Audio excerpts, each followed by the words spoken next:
अस्सलाम वालेकुम, good morning and welcome to a brand new episode of Expresso. मैं हूं आपका होस्ट अली अनीक सैयद और मैं हूं हिना आदिल। उम्मीद है आप खैर खैरियत से होंगे। आज के दिन का अच्छा सा आगाज कर चुके होंगे। सबसे पहले तो आप सबको रजब का चांद बहुत बहुत मुबारक हो जनाब। रजब शुरू हो चुका है और एन 2 माह बाद हम रमज़ान में होंगे। अल्लाह ताला खैर खैरियत से हमें रमज़ान तक लेकर जाए और उसकी तमाम तर बरकतें नमेटने की जो है वो तौफीक अता फरमाए। और जनाब रजब का चांद नज़र आया है। 28 जनवरी को मेराज शरीफ जो है वो होगी और उसके बाद 2 माह बाद अली कितना कम टाइम रह गया। मुझे तो लगता है इतनी जल्दी वक्त गुजारा है और हम एक बार फिर से खैरियत से रमजान में जा रहे हैं 2 माह के बाद। तमाम तर परेशानियां दूर हो जाए और आप खुशी से ये रमजान गुजारें इंशाल्लाह। क्योंकि इस रमजान में, इस बाबरकत महीने में आपको पता है कि आप रोजे रखते हैं, सारा दिन इंतजार किया जाता है और फिर इफ्तार के वक्त जो माहौल होता है, सहर में जो माहौल होता है, वो पूरे साल में आपको नहीं मिलता है। तो हम उम्मीद करेंगे कि अब जो मुआशी सूरत हाल है, जो मुआशी प्लान पेश कर दिए गए हैं, उसमें आवाम को कुछ रिलीफ मिलेगा और वो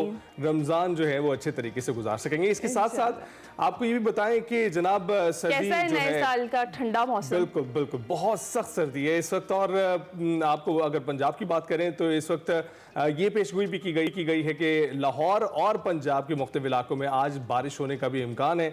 तो जनाब एक सिस्टम जो बलूचिस्तान में दाखिल हो चुका है उसने जमा देने वाली सर्दी उसमें इजाफा कर दिया है और बलूचिस्तान में तो बर्फबारी की भी पेशगोई की गई है।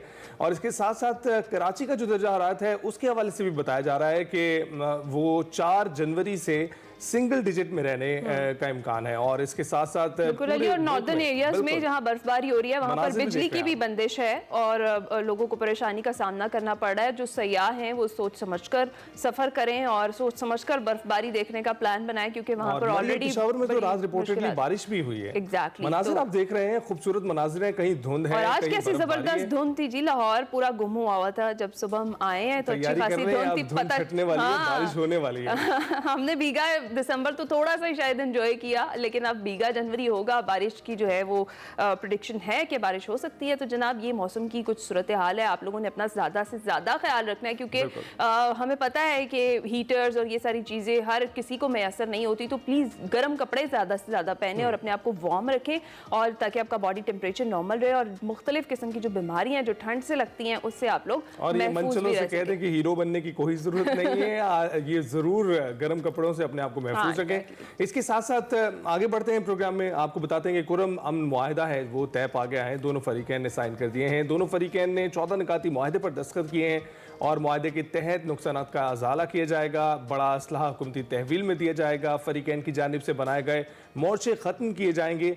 फरीकैन के माबैन मुआहिदे के मुताबिक हुकूमत सरकारी रोड पर खिलाफवर्जी करने वालों के खिलाफ सख्त एक्शन लेगी। किसी भी नाखुशगवार वाक़े पर इलाके के लोग अपनी बेगुनाही साबित करेंगे। मुआहिदे के मुताबिक किसी शरपसंद को पनाह देने की सूरत में मुतल्लिका शख्स मुजरिम तस्वुर किया जाएगा। जी हाँ, और रोड की हिफाजत के लिए एपेक्स कमेटी के फैसलों को अमली जामा पहनाया जाएगा।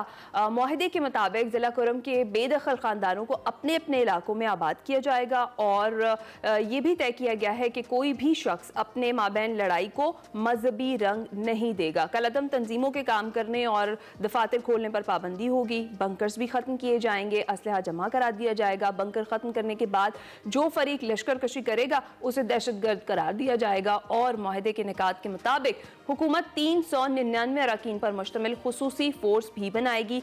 अमन मुआहिदे का बाकायदा ऐलान गवर्नर हाउस पेशावर में होगा। कुरम में कई रोज से जारी है जो फरका वाराना कशीदगी थी उसमें दर्जनों अफराद जान की बाजी से गए और जबकि पारा चुनार शाहरा की बंदिश की वजह से कुरम में निज़ाम ज़िंदगी भी मफलूज होकर रह गया। और कुरम में जारी कशीदगी पर मुल्क में मुख्तलिफ शहरों में जब धरने दिए गए तो उसके बाइस जिसको मजलिस वहदतुल मुस्लिमीन के सरबराह अल्लामा राजा नासिर अब्बास ने अब खत्म करने का फाइनली ऐलान कर दिया है। और अल्लामा राजा नासिर अब्बास का ये कहना था कि पारा चुनार में दोनों फरीकैन की रजामंदी से जो अमन मुआहिदा है वो हो चुका है। अब बॉल हुकूमत की कोर्ट में है। मुआहिदे पर अमल दरामद बिल्कुल। और मजलिस वहदतुल मुस्लिमीन की जानिब से धरना खत्म करने का ऐलान किया गया है लेकिन बताया जा रहा है कि किसी एक फरीक की जानिब से उनकी जानिब से अभी तक ऐलान नहीं किया गया। तो हम मज़ीद तफसीलात ले लेते हैं। साजिद रऊफ हमारे साथ मौजूद हैं, हमारे कराची में मौजूद हैं। साजिद बताइएगा कि इस वक्त क्या सूरत हाल है, क्या मुकम्मल तौर पर धरने खत्म कर दिए गए हैं? अमीक अस्सलाम वालेकुम। जैसा कि आपने बताया कि खुर्रम मुआहदा तय पा गया और तय पाने के बाद ये मुआहदा कल रात MWM के जो रहनुमा थे उनकी जानिब से कराची में भी एक प्रेस कॉन्फ्रेंस की गई और उन्होंने इस प्रेस कॉन्फ्रेंस में जो धरने थे एहतजाजी धरने उसके जो है वो ख़त्म करने का ऐलान किया गया था, जिसके बाद जो कराची में रात गए तमाम ही जो धरने थे वो ख़त्म हो गए। ताहम जो एक और मजहबी जमात की जानिब से धरने दिए जा रहे थे वो अभी मौजूद है और इम्कान जाहिर यही किया जा रहा है कि आज दोपहर में उनकी जो क़यादत है वो इस हवाले से प्रेस कॉन्फ्रेंस करेगी और शहर में जो उनकी जानिब से जो धरने दिए गए थे वो ख़त्म कर दिए जाएंगे। अगर मैं बात करूँ MWM के धरनों की जानिब से तो उनकी जानिब से तकरीबन एक हफ्ते पहले ये धरने दिए गए थे और तकरीबन शहर के 7 मकामात पर ये धरने दिए गए थे। मरकजी धरना नुमाइश चौरंगी पर था, उसके अलावा अबुल हसन असफानी रोड पर, कामरान चौरंगी, अंचोली, यूनिवर्सिटी रोड, मलिक 15, ये वो मकामात पर थे जहाँ पर उन्होंने धरने दिए थे, जिसके बाद से शहर में जो शहर की मरकजी शाहरा है जिनमें शाहरा फैसल भी था, नाता खान भी था, यहाँ पर भी धरना दिया गया था और जिसके बाद शहरों की ट्रैफिक की बंदिश हुई थी, सड़कों की बंदिश हुई थी और शहरियों को काफ़ी कुछ झेलना भी पड़ा था। कल हमने ये देखा था कि सूबाई वज़ीर दाखिला जो थे ज़ियाउल हुसैन लंजार, उन्होंने IG सिंध और एडिशनल IG कराची के हमरा जो है वो कल शाम एक प्रेस कॉन्फ्रेंस भी की और उन्होंने इस प्रेस कॉन्फ्रेंस से अपनी तमाम सूरत से आगाह किया कि हुकूमत की जानिब से जो है मुतअद्दिद मरतबा जो है जो एहतजाजी करने वाली जो मुंतज़मीन थी उनसे रब्ता करने की कोशिश की, उनसे मुज़ाकरात करने की कोशिश की, लेकिन जो मुज़ाकरात कामयाब नहीं हो सके। उसके बाद हमने देखा कि 2 रोज़ पहले जो है पुलिस की जानिब से एक 2 मकामात जो मलिक 15 है और नुमाइश चौरंगी पर उसके पर जो है वो एक्शन भी किया गया, जहां लाठियां भी चली, जहां पर जो है आंसू गैस के शेलिंग भी हुए। पुलिस ने मुतादिद अफराद को हिरासत में ले गया, तब उसके रोड क्लियर कराई गई, लेकिन कुछ देर के बाद हमने ये देखा कि जो एहतजाजी मुजाहिरीन थे वो दोबारा आ गए और उन्होंने पहले से ज़्यादा शिद्दत से जो है अपने धरने देना शुरू कर दिए और जो शहर की जो मरकजी शाहराएँ थी वो ट्रैफिक के लिए उन्होंने बंद कर दी थी। तहम कल फिर जो वज़ीर दाखिला थे सूबाई उनकी जानिब से एक सेफ पैसेज देने की भी बात की गई। उनके ये भी कहा गया कि वो एक ऑफ़र करते हैं कि वो जो है एहतजाजी मुजाहिरीन हैं जो उनकी क़यादत है वो पुलिस के आला अफसरान और कमिश्नर कराची से जो है वो मुलाकात करें, उनसे मुज़ाकरात करें और मुज़ाकरात की सूरत में जो है उनको जो भी नतीजा निकलेगा उस पर अमल दरामद किया जाएगा। सूबाई वज़ीर दाखिला की जानिब से यह भी कहा गया कि अगर एहतजाजी मुजाहिरीन किसी एक मखसूस मकाम पर एहतजाज करना चाहते हैं तो हुकूमत वो भी उनको जगह देने के लिए जो है वो जगह दे सकती है और उनके साथ मिलकर जो है इस जो वाक़े के ख़िलाफ़ जो है वो एहतजाज करेगी। हुकूमत का ये भी कहना था कि वो जो खुर्रम जो पाराचनार वाक़या है उसके ख़िलाफ़ जो है वो सब मज़ामत करते हैं, जितने भी वहाँ पर मसालिम हुए हैं उसके जो है पुरजोर जो है मज़ामत की जाती है। ताहम अब कराची की सूरत हाल ये है कि कराची की सड़कें जो है उन पर ट्रैफिक बहाल हो गया है, मामूलात ज़िंदगी जो है वो बहाल हो चुके हैं। लोग आज अपने घरों से जो है वो बिला खौफ जो है वो अपने कारोबार पे, अपने रोजगार पे निकले हैं और इस वक्त जो सूरत हाल है वो नॉर्मल है। बिल्कुल बिल्कुल ठीक है, बहुत शुक्रिया साजिद रऊफ, आप हमें आगाह कर रहे थे कि फिलहाल की ग्राउंड सिचुएशन है, हालात जो है मामूल के मुताबिक नॉर्मल हो चुके हैं। अमन मुआहदे के बाद जिस तरह से धरने खत्म किए गए, रोड्स क्लियर हैं, कराची के शहरी आसानी से ट्रैवल कर सकते हैं। आपका बहुत शुक्रिया जनाब। ये तो हमने धरने की बात की, कुछ जरा सियासत पर नजर डालते हैं बड़ी खबर में।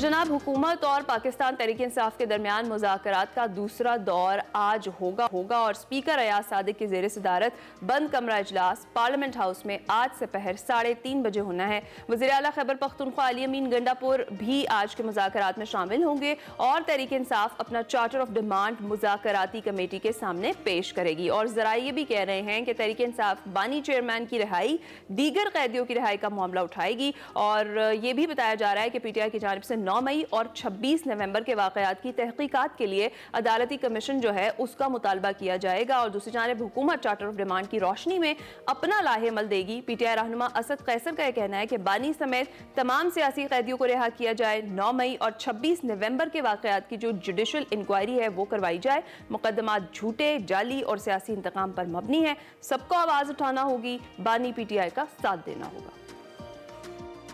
नंबर 1 हमारा मुतालबा यह है कि हमारे तमाम वर्कर बशमूल इमरान खान और लीडरशिप उनको रहा किया जाए। दूसरा हमारा मुतालबा यह है कि जो 9 मई और 26 नवंबर को वाक़यात हुए उनकी जुडिशियल इंक्वायरी सुप्रीम कोर्ट की सीनियर तरीन जजों के क़यादत में बनाई जाए ताकि इंसाफ हो। जब तक इंसाफ नहीं होगा मुल्क आगे नहीं बढ़ेगा। इस हवाले से जो भी अपडेट होगी हम आपको दिन भर उससे आगाह रखेंगे। और इसके साथ वज़ीर आज़म शहबाज शरीफ ने गुज़िश्ता रोज़ काबीना इजलास में गुफ्तगू करते हुए कहा है कि मुखालिफिन ने 9 माह में हमारी हुकूमत का धड़न तख्ता करने के लिए कोई कसर नहीं छोड़ी थी, लेकिन अल्लाह के फजल से हम इसके बावजूद मुल्क की मईशत में इस्तेहकाम लाने में कामयाब रहे। धरनों ने इन 9 महीनों में हमारी मईशत का धड़न तख्ता करने में कोई कसर नहीं छोड़ी। पाकिस्तान की अगर माशी तरक्की हमें मकसूद है तो फिर it has to be export led growth. इसके अलावा और कोई हमारे पास ऑप्शन नहीं है। स्मगलिंग के हवाले से पूरी गिरफ्त हम कर रहे हैं। मिनिस्टर इंटीरियर के साथ मिलकर पूरी तरह हमने उनको नुकेल डाली है।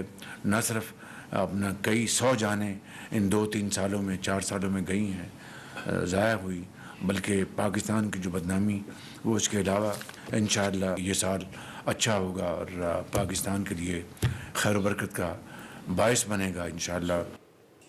तो जी, इस तमाम तर सियासी और जो मुआशी ऐलानात किए गए वज़ीर आज़म की जानिब से इस सूरत हाल पर हमने डिस्कशन करनी है। शौकत पराचा साहब हमें ज्वाइन कर चुके हैं। अस्सलाम वालेकुम शौकत पराचा साहब, कैसे हैं आप?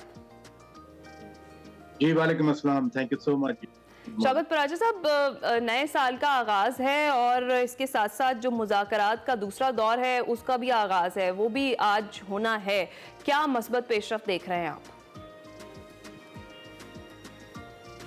कल अच्छी खबर आई, पहला दिन था 2025 का कि कुरम के हवाले से एक एग्रीमेंट हो गया ट्राइब्स के दरमियान या वहाँ के लोकल्स के दरमियान, जो भी आप कहें। तो पूरी कौम की ख्वाहिश तो ये है कि आज भी कोई अच्छी खबर आए इंशाल्लाह। कल जो अच्छी खबर थी वो तो एक लोकलाइज्ड इशू पे थी, लेकिन आज जो मुज़ाकरात होने हैं वो तो एक ओवरऑल नेशनल सिनेरियो में होने हैं। लेकिन इस अच्छी खबर की ख्वाहिश तो सबकी है, लेकिन इसके इम्कानात अभी किसी हद तक भी ना हौसला अफजा है, ना उसकी तरफ कोई ऐसी पेश खैमा या पेशकदमी है। क्योंकि रिहाई जो कह रहे हैं वो अदालतों का अमल है, वो अदालतों ने रिहा करना है। और ख़ास तौर पर अगर पीटीआई के लोग 25 और फिर 60 जो 9 मई वाले लोग हैं उनकी भी रिहाई चाहते हैं, और साथ साथ 9 मई के हवाले से रिहाई चाहते हैं कि जिन पे इंडाइटमेंट भी हो चुकी है। जब फर्द जुर्म आयद हो जाता है तो फिर रिहाई ऐसे नहीं होती कि प्राइम मिनिस्टर एग्जीक्यूटिव ऑर्डर पे लिख दें या स्पीकर कौमी असेंबली एक ऑर्डर जारी करें। उसका एक जुडिशल प्रोसेस होता है, उस प्रोसेस में से गुजरना होता है। क्या एक ही रात में तमाम अदालतें और तमाम जो लीगल फोरम्स हैं हमारे मुल्क के, वो एक ही रात में सारे ही कल लोगों को रिहा कर दें कि ये देखें आपके लोग आ गए तो अब आप मान जाएं? तो ये तो मुमकिन नहीं है। जहाँ तक दूसरा मामला है 9 मई के हवाले से, सिर्फ एक मिनट, अगर 9 मई के हवाले से जो मामला है देखें, उसमें हुकूमत और अपोजिशन ये मुज़ाकराती कमेटियां ही स्टेक होल्डर नहीं है। जिन पे अटैक हुआ था 9 मई पे, जिन लोगों को टारगेट किया गया या जिनकी इंस्टॉलेशन को टारगेट किया गया, उनकी प्रेस कॉन्फ्रेंस आपने अभी पिछले हफ्ते सुनी कि मास्टरमाइंड और किसी को भी नहीं छोड़ा जाएगा और कैफरे किरदार तक पहुंचाया जाएगा। लिहाजा अच्छी बात है, आज 3:30 बजे मुज़ाकरात दोबारा शुरू होंगे और उसमें सारे बैठेंगे।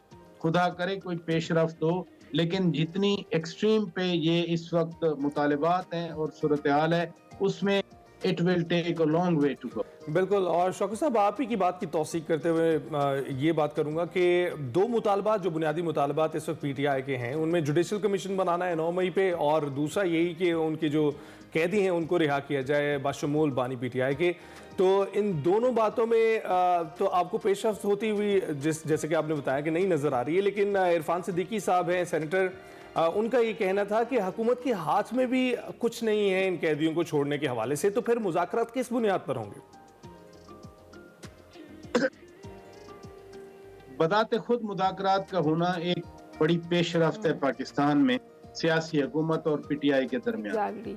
कि सियासी हुकूमत के साथ या सियासी जमातों के साथ पीटीआई मुज़ाकरात की न कभी हामी रही, न कभी इनकरेज फील किया उन्होंने। आपको याद है अभी 1-2 महीने पहले तक वो कहते थे कि जिनके पास अख्तियार है, जिनके पास पावर है, हम उनसे बात करेंगे, लेकिन अब वो बैठ रहे हैं। मैंने पहले ही गुजारिश की कि जब मुज़ाकरात की मेज पे आया जाता है, एक्सट्रीम पोजीशन के साथ आया जाता है, और जहां असद कैसर साहब का आपने एक शॉट सुनाया, वहीं पे अभी 4 दिन पहले सैटरडे था, संडे था, शिबली फराज साहब थे, उसमें उमर अयूब साहब थे, वो कह रहे थे कि हमारा ये हरगिज बानी पीटीआई को कोट कर रहे थे कि वो अपनी जात की रिहाई के लिए, अदालत के लिए नहीं कर रहे। तो अब देखना ये है कि इन एक्सट्रीम पोजीशन में लीगल लोग भी हैं पीटीआई की कमेटी में, वो भी देखेंगे कि ये अदालतों ने ही फैसले देने हैं। लेकिन मैं फिर कहूंगा जो असल है वो है 9 मई। 9 मई एक पाकिस्तान के नाम पे एक धब्बा है, वो एक रेड लाइन है। सही है। और आपने जिस तरह से जिक्र किया कि उसके स्टेक होल्डर्स में वो भी शामिल है जिनके ऊपर वो करवाया गया। अच्छा पराश साहब, अगर मुज़ाकरात में मस्बत पेशरफ्त होती है और फिर 6 जनवरी को चूंकि 190 मिलियन पाउंड का जो केस है उसका जो महफूज फैसला वो भी सुनाया जाना है, तो बानी पीटीआई को अगर सजा हो जाती है तो फिर हालात क्या होंगे? नहीं, वो जो 6 जनवरी का फैसला है, पता नहीं वो 23 अगस्त को सुनाया जाना था, फिर वो क्यों नहीं सुनाया जा सका था। और अब भी ये देखें ना, एक दफा आपका कॉन्फिडेंस शेक हो जाए तो जरूरी नहीं है कि फिर हर आने वाली तारीख पे आप उतना ही यकीन करें। लेट्स से कि 6 जनवरी को फैसला सुनाया जाता है। फैसला तो अलीमा खान और पीटीआई के दीगर लोग पहले ही सुना चुके हैं कि जी हमें सजा होनी। आपने देखा नहीं, शेर अफजल खान मरवत खुद जज भी रहे हैं, वकील भी हैं, वो भी कह रहे थे कि इस केस में तो जरूर सजा होनी। लेकिन मुज़ाकरात को कहा गया कि जब हम मुज़ाकरात करेंगे जो बाहर की डेवलपमेंट्स होंगी हम उनसे मुबर्रा होकर करेंगे। ये हो नहीं सकता कि बाहर जो कुछ हो रहा हो आप उसका इन्फ्लुएंस ना लें, लेकिन फिर भी मसलन सजा हो जाती है तो क्या वो आकर डी चौक में बैठ जाएंगे? 26 नवंबर के बाद तो अब बहुत मुश्किल है। गो के अली अमीन खान गंडापुर बार बार कह रहे हैं। तो जो 2025 का ये साल शुरू हो रहा है, मुज़ाकरात से साल शुरू हो रहा है, लेकिन क्या पता किस डायरेक्शन में जाता है।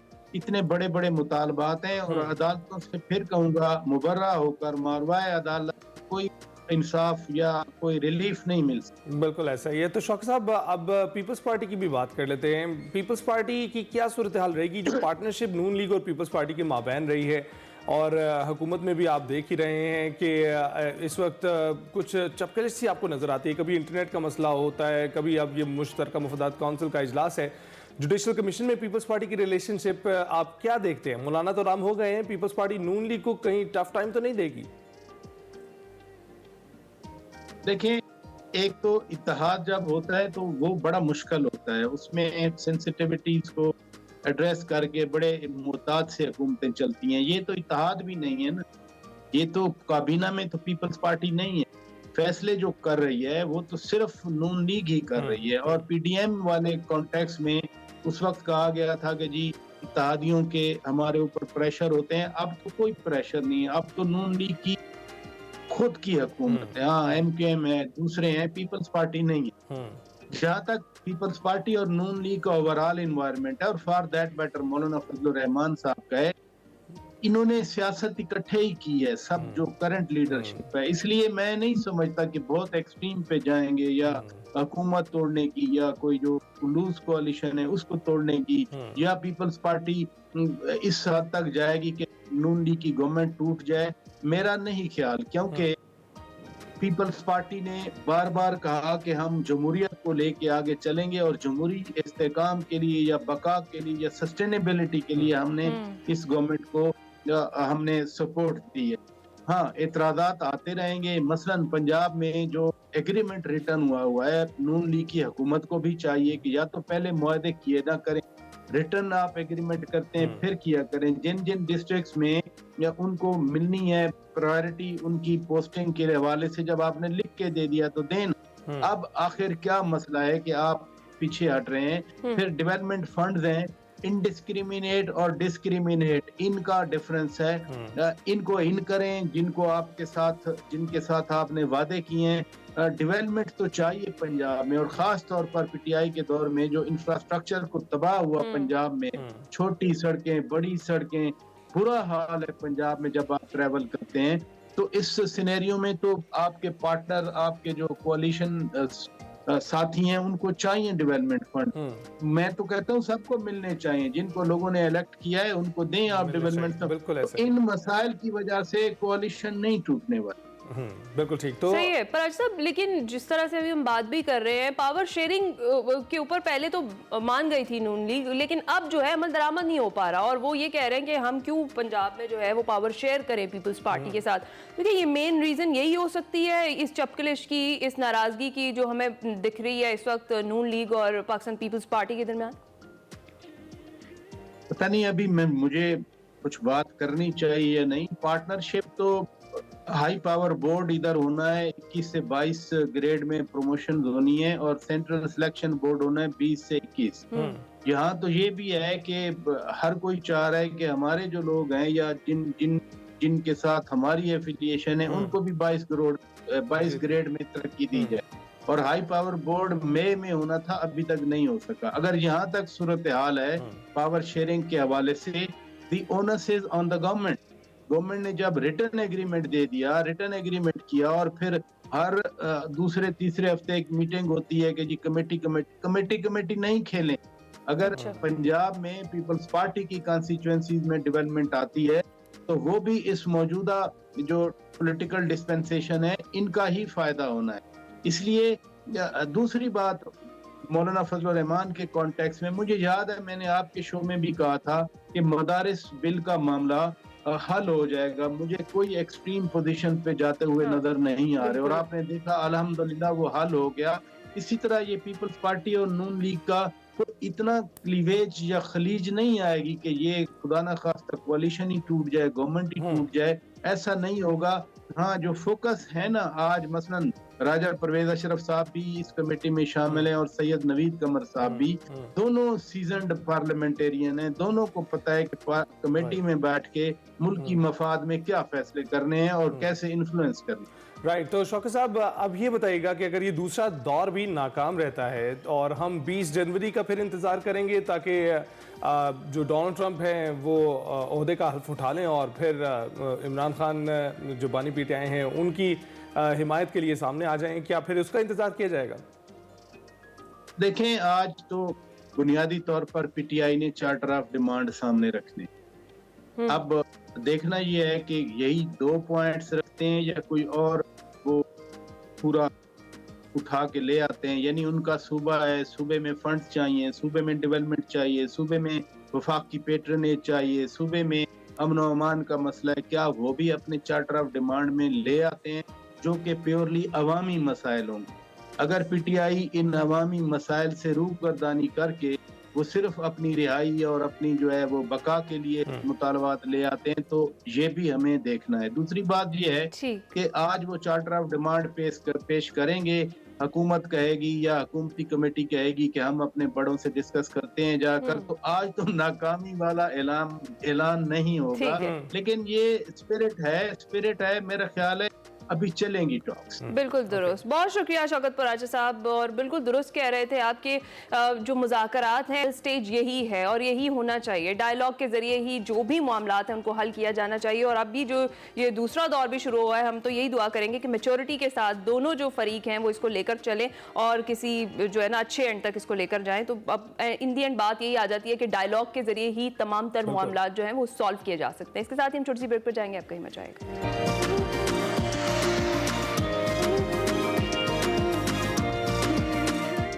Welcome back to Express. हम एथलीट्स और दीगर हीरोज़ को मदऊ तो करते ही हैं जो पूरी दुनिया में पाकिस्तान की पहचान बनते हैं, और कुछ ऐसे अनसंग हीरोज़ भी हैं जो खामोशी से अपने मुल्क के लिए काम शुरू कर देते हैं और एक दिन उनका मकसद जब मंजिल के करीब पहुंचता है तो उनकी कामयाबी ही उनकी पहचान बन जाती है। आज भी एक्सप्रेसो में हमारे साथ मौजूद हैं एक हीरो आदिल ताज, जिन्होंने कभी पाकिस्तान की खूबसूरती को पूरी दुनिया में दिखाने का मिशन संभाला था और आज पूरी दुनिया में अपने वीलॉग्स और कंटेंट की वजह से अपनी मुनफरिद पहचान बनाने में वो कामयाब हो चुके हैं, क्योंकि मुख्तलिफ सोशल मीडिया प्लेटफॉर्म्स पर उनके 500K से जायद फॉलोअर्स हैं। आदिल कश्मीर, गिलगित और केपी के 25 से जायद अल्पाइन झीलों पर ट्रैकिंग मुकम्मल करने के साथ साथ 2 बार K2 बेस कैंप भी एक्सप्लोर कर चुके हैं। और इसी तरह इन्होंने पाकिस्तान का मस्बत और खूबसूरत चेहरा पाकिस्तान के सामने रखा है, बल्कि पूरी दुनिया के सामने रखा है। इन्हीं खिदमात पर उन्हें केपी की हुकूमत की जानिब से बेस्ट व्लॉगर 2024 अवार्ड से भी नवाजा जा चुका है। ज्यादा लेट नहीं करते, आपकी मुलाकात करवा देते हैं। आदिल ताज हमारे साथ मौजूद हैं। अस्सलाम वालेकुम आदिल, कैसे हैं आप? वालेकुम सलाम, कैसे हैं आप जी? थैंक यू सो मच मुझे इनवाइट करने के लिए। Thank you. आदिल, सबसे पहले तो ये बताएं कि किस तरीके से, किस वक्त आपने सोचा कि जनाब आपने ट्रैवल व्लॉगर बनना है? ये आइडिया बड़ा डिफरेंट है, आपको आया कैसे और आपने स्टार्ट कब से किया? जी, इवेंचुअली मैं पेट्रोलियम इंजीनियर हूँ और तकरीबन 5 to 6 इयर्स मैंने यूएई में डिफरेंट रिनाउंड ग्रुप्स के साथ जॉब की है। फिर उसके बाद मैं 9 to 5 और 8 to 6 वाली जॉब से काफ़ी तंग आ गया, पाकिस्तान आ गया। तो यहाँ कुछ समझ नहीं आ रहा था कि क्या करूँ। मैंने घूमना स्टार्ट किया, काफ़ी घूमे। तब मैं कोई कंटेंट वगैरह नहीं बनाता था और साउथ से लेकर नॉर्थ तक तकरीबन सारा without any content interior Punjab interior Sindh cover किया। तो उसके बाद मुझे दोस्तों और फैमिली ने सजेस्ट किया कि अगर आप घूम ही रहे हैं तो आप कंटेंट क्यों नहीं बनाते, लोगों को भी दिखाया करें। तो ये आइडिया मुझे काफ़ी अच्छा लगा और उसके बाद मैंने कंटेंट बनाना शुरू किया और अल्हम्दुलिल्लाह अल्लाह ने पिछले 3-4 सालों में बहुत इज्जत दी है। लोग काफी पसंद करते हैं कंटेंट को। बिल्कुल। तो आदिल, पेट्रोलियम इंजीनियरिंग से ये ट्रैवल व्लॉगर का जो सफ़र है वो सिर्फ लोगों के कहने पे किया या कुछ ऐसी सोच पहले आपकी थी कि अब चूंकि बहुत से हमें कंटेंट क्रिएटर्स नज़र आते हैं तो उनमें आपका भी शुमार हो जाए? बिल्कुल। मैं असल में पाकिस्तान की मोहब्बत की वजह से मैं एक तो 9 to 5 की मैंने आपको बताया जॉब से काफी तंग आ गया था। दूसरा पाकिस्तान मुझे काफी हमेशा याद आता था, तो मैंने कहा मैं पाकिस्तान जाऊंगा। तब आइडिया नहीं था कि मैं क्या करूंगा, लेकिन मैंने कहा मैं पाकिस्तान जाना है, कुछ भी करना है लेकिन पाकिस्तान जाना है। तो पाकिस्तान आया। फिर उसके बाद बस पाकिस्तान की मोहब्बत में ट्रेवलिंग स्टार्ट की। मैंने कहा पूरा पाकिस्तान अपना मुल्क ही तो देख ले सबसे पहले। तो अपने मुल्क देखने के लिए निकले। तो फिर उसी मोहब्बत में लोगों ने बोला कि आप कंटेंट बनाया करें, तो लोगों को दिखाना शुरू किया। तो इस तरह एक वो कहते हैं कि तुम्हारी चाहत होती है, अल्लाह पाक फरमाते हैं कि मेरी चाहत होती है, तो आखिर में होता वही है जो मेरी चाहत है। तो मेरे ख्याल में अल्लाह पाक की चाहत थी कि उन्होंने मुझे कंटेंट क्रिएटर बनाया और इस तरीके से उन्होंने मुझे इज्जत दी। जबरदस्त। अच्छा आदिल, मैं वही कहूंगी कि मोहब्बत हो मुल्क से तो आप जैसी हो, जिस तरीके से आप सब कुछ छोड़ छाड़ के पाकिस्तान की मोहब्बत में वापस भी आ गए। और ऑल्दो और भी कुछ फैक्टर्स थे, लेकिन मेजर तो यही था कि पाकिस्तान आपको बहुत याद आता था। एक तुम्हारी चाहत है और एक एग्जैक्टली तो जबरदस्त ये ऐसा ही है। अच्छा आदिल, बताएं कि अभी तक पाकिस्तान में आप कहाँ कहाँ जा चुके हैं, कौन कौन सी जगहों को एक्सप्लोर कर चुके हैं? मैं तकरीबन साउथ से लेकर नॉर्थ तक हर जगह एक्सप्लोर कर चुका हूँ। Interior Punjab, interior Sindh, Gilgit Baltistan, KP के, कश्मीर, ऑलमोस्ट हर जगह मैं जा चुका हूँ। हर जगह जहाँ एक्सेस है और जहाँ एक्सेस नहीं भी है, जैसे सचिन होगी तो कुछ दोस्तों की वजह से, पाकिस्तान आर्मी की वजह से मैं वहाँ भी जा सका हूँ। इस साल 1-2 दफा जा चुका हूँ। तो सचिन जैसे मकामात पे वो जगह भी एक्सप्लोर की है। लोगों को दिखाया गया कि कैसे सचिन दिखता है। जैसा आपने सुना ही होगा, लेकिन सचिन में गांव भी है, सचिन में लोग भी आबाद हैं, सिर्फ मिलिट्री नहीं है दोनों साइड पे। तो वो जगहें भी मैं एक्सप्लोर कर चुका हूँ। राइट। तो आप तो तकरीबन सारा मुल्क ही घूम चुके हैं। कौन सी जगह आपकी अपनी फेवरेट है और क्यों है? मुझे अभी तक सबसे ज्यादा खूबसूरत जगह जो लगी है वो ऑब्वियसली K2 बेस कैंप है, लेकिन वहाँ हर कोई नहीं जा सकता। तो जहाँ सब आसानी से जा सकते हैं उनमें 2 जगहें भी हैं जो मैं हमेशा लोगों को बताता हूँ, जहाँ हर कोई तकरीबन जा सकते हैं। एक फेरी मेडोस और नंबर 2 सचिन। सचिन बहुत ज्यादा खूबसूरत है, बहुत खूबसूरत है। सही है, जबरदस्त। आदिल, अच्छा जिस तरह से अभी आप बता रहे हैं, नॉर्थ तो मतलब सभी लोग जाते हैं घूमने फिरने और नॉर्थ की खूबसूरती देखने। तो ये जो हमारी साउथ की पूरी पट्टी है, गवादर और इधर की जो जगह है यहाँ, ये भी बड़ी खूबसूरत हैं। तो इस पर क्या कहेंगे लोगों को? जी बिल्कुल।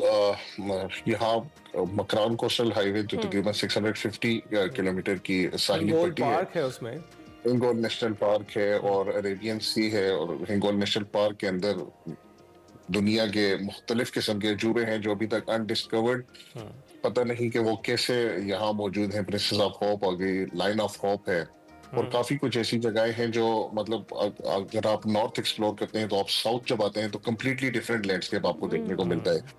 कई मुल्कों में आप चले जाए तो वहां सिर्फ पहाड़ पहाड़ पहाड़ है, लेकिन जो हमारे पास साउथ में जो लैंडस्केप है वो जब आप दोनों जगहें देखते हैं तो आपको एहसास होता है कि हमें अल्लाह ने कितनी खूबसूरतियों से नवाजा है। तो ये पूरी साइली पट्टी और ये बीचेस अगर आप डिस्कवर करते हैं, अनटच बीचेस, इतने खूबसूरत बीच है, इतने मुख्तलिफ कलर के बीचेस हैं कि मैं आपको बता नहीं सकता। तो वहाँ बिल्कुल साफ सुथरी बीचेस और मुख्तलिफ किस्म के लोग, उनका रहन सहन देखने को मिलता है। तो एक बिल्कुल डाइवर्स जो है आपको लैंडस्केप और मुख्तलिफ किस्म के लोग मिलते हैं, तो बड़ा एक जबरदस्त एक्सपीरियंस हमेशा रहते हैं जब भी इंटीरियर बलूचिस्तान और ये गवादर वाली साहिली पट्टी कवर करते हैं। तो आदिल, दिल तो करता है कि ट्रैवल किया जाए, व्लॉग्स भी बनाए जाएं और एक्नॉलेजमेंट अगर आपको मिल जाए वो भी हुकूमत की जानिब से, फिर उसके बाद क्या कैफियत होती है? उसके बाद दिल करता है कि मजीद बनाए जाएं या सोचा जाता है कि हाँ बस बहुत हो गया, ठीक है मुझे अवार्ड मिल गया? बिल्कुल, जब ये गवर्नमेंट ऑफ केपीके ने कांटेक्ट किया तो सबसे पहले खुशी तो यही हुई कि चले हमारी इतनी सालों की जो मेहनत है उसे इन्होंने रिकग्नाइज किया। और अवार्ड तो एक मेरे ख्याल में एक छोटी सी चीज है, लेकिन सिर्फ आपको रिकग्नाइज कर दिया जाए, आपकी एफर्ट्स को अप्रिशिएट कर दिया जाए, यही बड़ी बात होती है। तो उसके बाद तो और ज्यादा ख्वाहिश है और कोशिश है कि इंशाल्लाह अगले साल वो दो अवार्ड दोबारा हासिल किए, वो रिकग्निशन दोबारा मिले, तो उससे और बढ़ चढ़ के इंशाल्लाह काम पिछले 3-4 महीनों में कर भी रहे हैं और उससे ज्यादा आगे करने की इंशाल्लाह जबरदस्त, हम उम्मीद भी यही रखेंगे। अच्छा आदिल, पाकिस्तान तो एक्सप्लोर किया ही है, दुनिया के कुछ और भी ममालिक हैं जो बहुत सारी खूबसूरत जगह है जो आपने एक्सप्लोर की है, और आपके पाकिस्तान में तो फैंस हैं ही, फॉलोअर्स हैं ही, इंडिया में बड़ी अच्छी खासी फैन फॉलोइंग है आपकी, आपके व्लॉग्स जो है वहाँ पर बहुत ज़्यादा पसंद किए जाते हैं। ये जो रिस्पॉन्स है जो इंटरनेशनली मिलता है, इस पर क्या कहेंगे आप, कैसा महसूस होता है? जी बिल्कुल, मैं हमेशा कई मैसेजेस अपने ऑनलाइन शेयर भी करता हूँ जो मुझे इंडिया से मिलते हैं, तो वो कहते हैं कि हमने कभी सोचा ही नहीं था पाकिस्तान इतना खूबसूरत है। मतलब जो उनका जो मीडिया है या जो उनकी बॉलीवुड मूवीज में जिस तरह पाकिस्तान दिखाया जाता है कि लोगों ने सुरमे पहने होंगे और टोपी पहनी होगी हर पूरे पाकिस्तान में, बिल्कुल बिल्कुल, और हाथ में उनकी तस्वीर होगी, लेकिन जब वो हमारी वीडियोज में, हम सब कंटेंट क्रिएटर्स की वीडियोज में जब भी पाकिस्तान को देखते हैं तो इनका इमेज पाकिस्तान के लिए बिल्कुल चेंज हो जाता है। और ये सब कंटेंट क्रिएटर्स का बहुत बड़ी मेहनत है कि वो मुल्क जहां प्रॉपर उनकी मीडिया, उनकी जो गवर्नमेंट है वो इन्वेस्ट करती है कि पाकिस्तान को बुरा दिखाया जाए, वहां हम जैसे लोग बिल्कुल काम करके उनका इमेज हम जो है वो चेंज करते हैं रिगार्डिंग पाकिस्तान। इससे ज्यादा जो हमें रिस्पांस मिलता है वो यूरोपियन कंट्रीज से मिलता है, मतलब क्योंकि इंडियंस फॉर्चुनेटली अनफॉर्चुनेटली आ नहीं सकते पाकिस्तान, लेकिन यूरोपियंस जब आते हैं पाकिस्तान हमारा लेकिन चले आपके व्लॉग्स के जरिए वो देख लेते हैं पाकिस्तान के ये पहलू भी, और ये जबरदस्त काम है और जो आपको एक्नॉलेजमेंट मिली है उसको आप डिजर्व भी करते हैं। तो ये बताइएगा कि समिट जो लोग करना चाहते हैं, और आपका क्या प्लान है कुछ समिट वगैरह करने का मजीद? और आई गेस के किए हुए हैं मजीद आगे कुछ इनके एडवेंचर्स जो ये करना चाहें उसके मुतालिक बताएं। जी, मैंने 2022 में एक पहाड़ समिट किया था मिगलिक सर के नाम से शिमशाल में, और K2 बेस कैंप के साथ उसे हम वो पास कहते हैं, उसे पहाड़ तो नहीं कहते, जिजीला करके हम आए थे। तो वो उस पे 6000 मीटर में जब उस पहाड़ समिट किया था तो तब मुझे लगा कि शायद मैं अभी उस तरह से बिल्डअप नहीं हुआ कोई पहाड़ समिट करने के लिए। तो इन फ्यूचर प्लानिंग तो है, लेकिन due to continuous travelling time नहीं मिलता कि ऑब्वियसली उसके लिए अपनी बॉडी पे बहुत मेहनत करनी पड़ेगी, खाने पीने का ख्याल करना पड़ेगा। तो मेरे नहीं ख्याल कि मैं फ्यूचर में कोई पहाड़ समिट करने का सोचूंगा। हाँ, मैं मुझे लेक्स डिस्कवर करना पसंद है, लोगों को लेक्स दिखाना बड़ा पसंद है। ऑलरेडी काफी लोग क्लाइंबिंग कर रहे हैं, बहुत अच्छा काम कर रहे हैं, तो मुझे लेक्स लोगों को दिखाना और वहां तक पहुंचने, क्योंकि देखिए पहाड़ समिट करना एक बिल्कुल मुख्तलिफ फील्ड है और वहाँ बहुत कम लोग उस तरफ कर सकते हैं। सही कह रहे हैं। अच्छा आदिल, आपने तो घूम लिया है सब कुछ और आप बड़े अच्छे तरीके से सबको दिखा भी रहे हैं, और आपको देखकर बहुत सारे लोगों को शौक भी पैदा हुआ है कि अब पाकिस्तान को एक्सप्लोर किया जाए। सियाहत को बेसिकली प्रमोट करने के लिए पाकिस्तान में गवर्नमेंट की जानिब से कौन कौन से ऐसे स्टेप्स हैं, इकदामात हैं जो लेने चाहिए, जो आपको लगता है कि अभी तक नहीं है, ताकि सियाहत प्रमोट हो और हम इससे भी ज़र मुबादला कमा सकें? जी बिल्कुल, आपकी एक बड़ा ज़बरदस्त क्वेश्चन पूछा है कि मैं हमेशा कहता हूँ कि आप कहीं भी किसी भी कंट्री का अगर आप विज़िट करना चाहते हैं तो visit UAE, visit USA, visit UK, उसके नाम से आपको इंस्टाग्राम पे, सोशल मीडिया पे उनकी प्लेटफ़ॉर्म्स उनके अकाउंट्स मिल जाएँगे, जहाँ से बिल्कुल आपको बिल्कुल।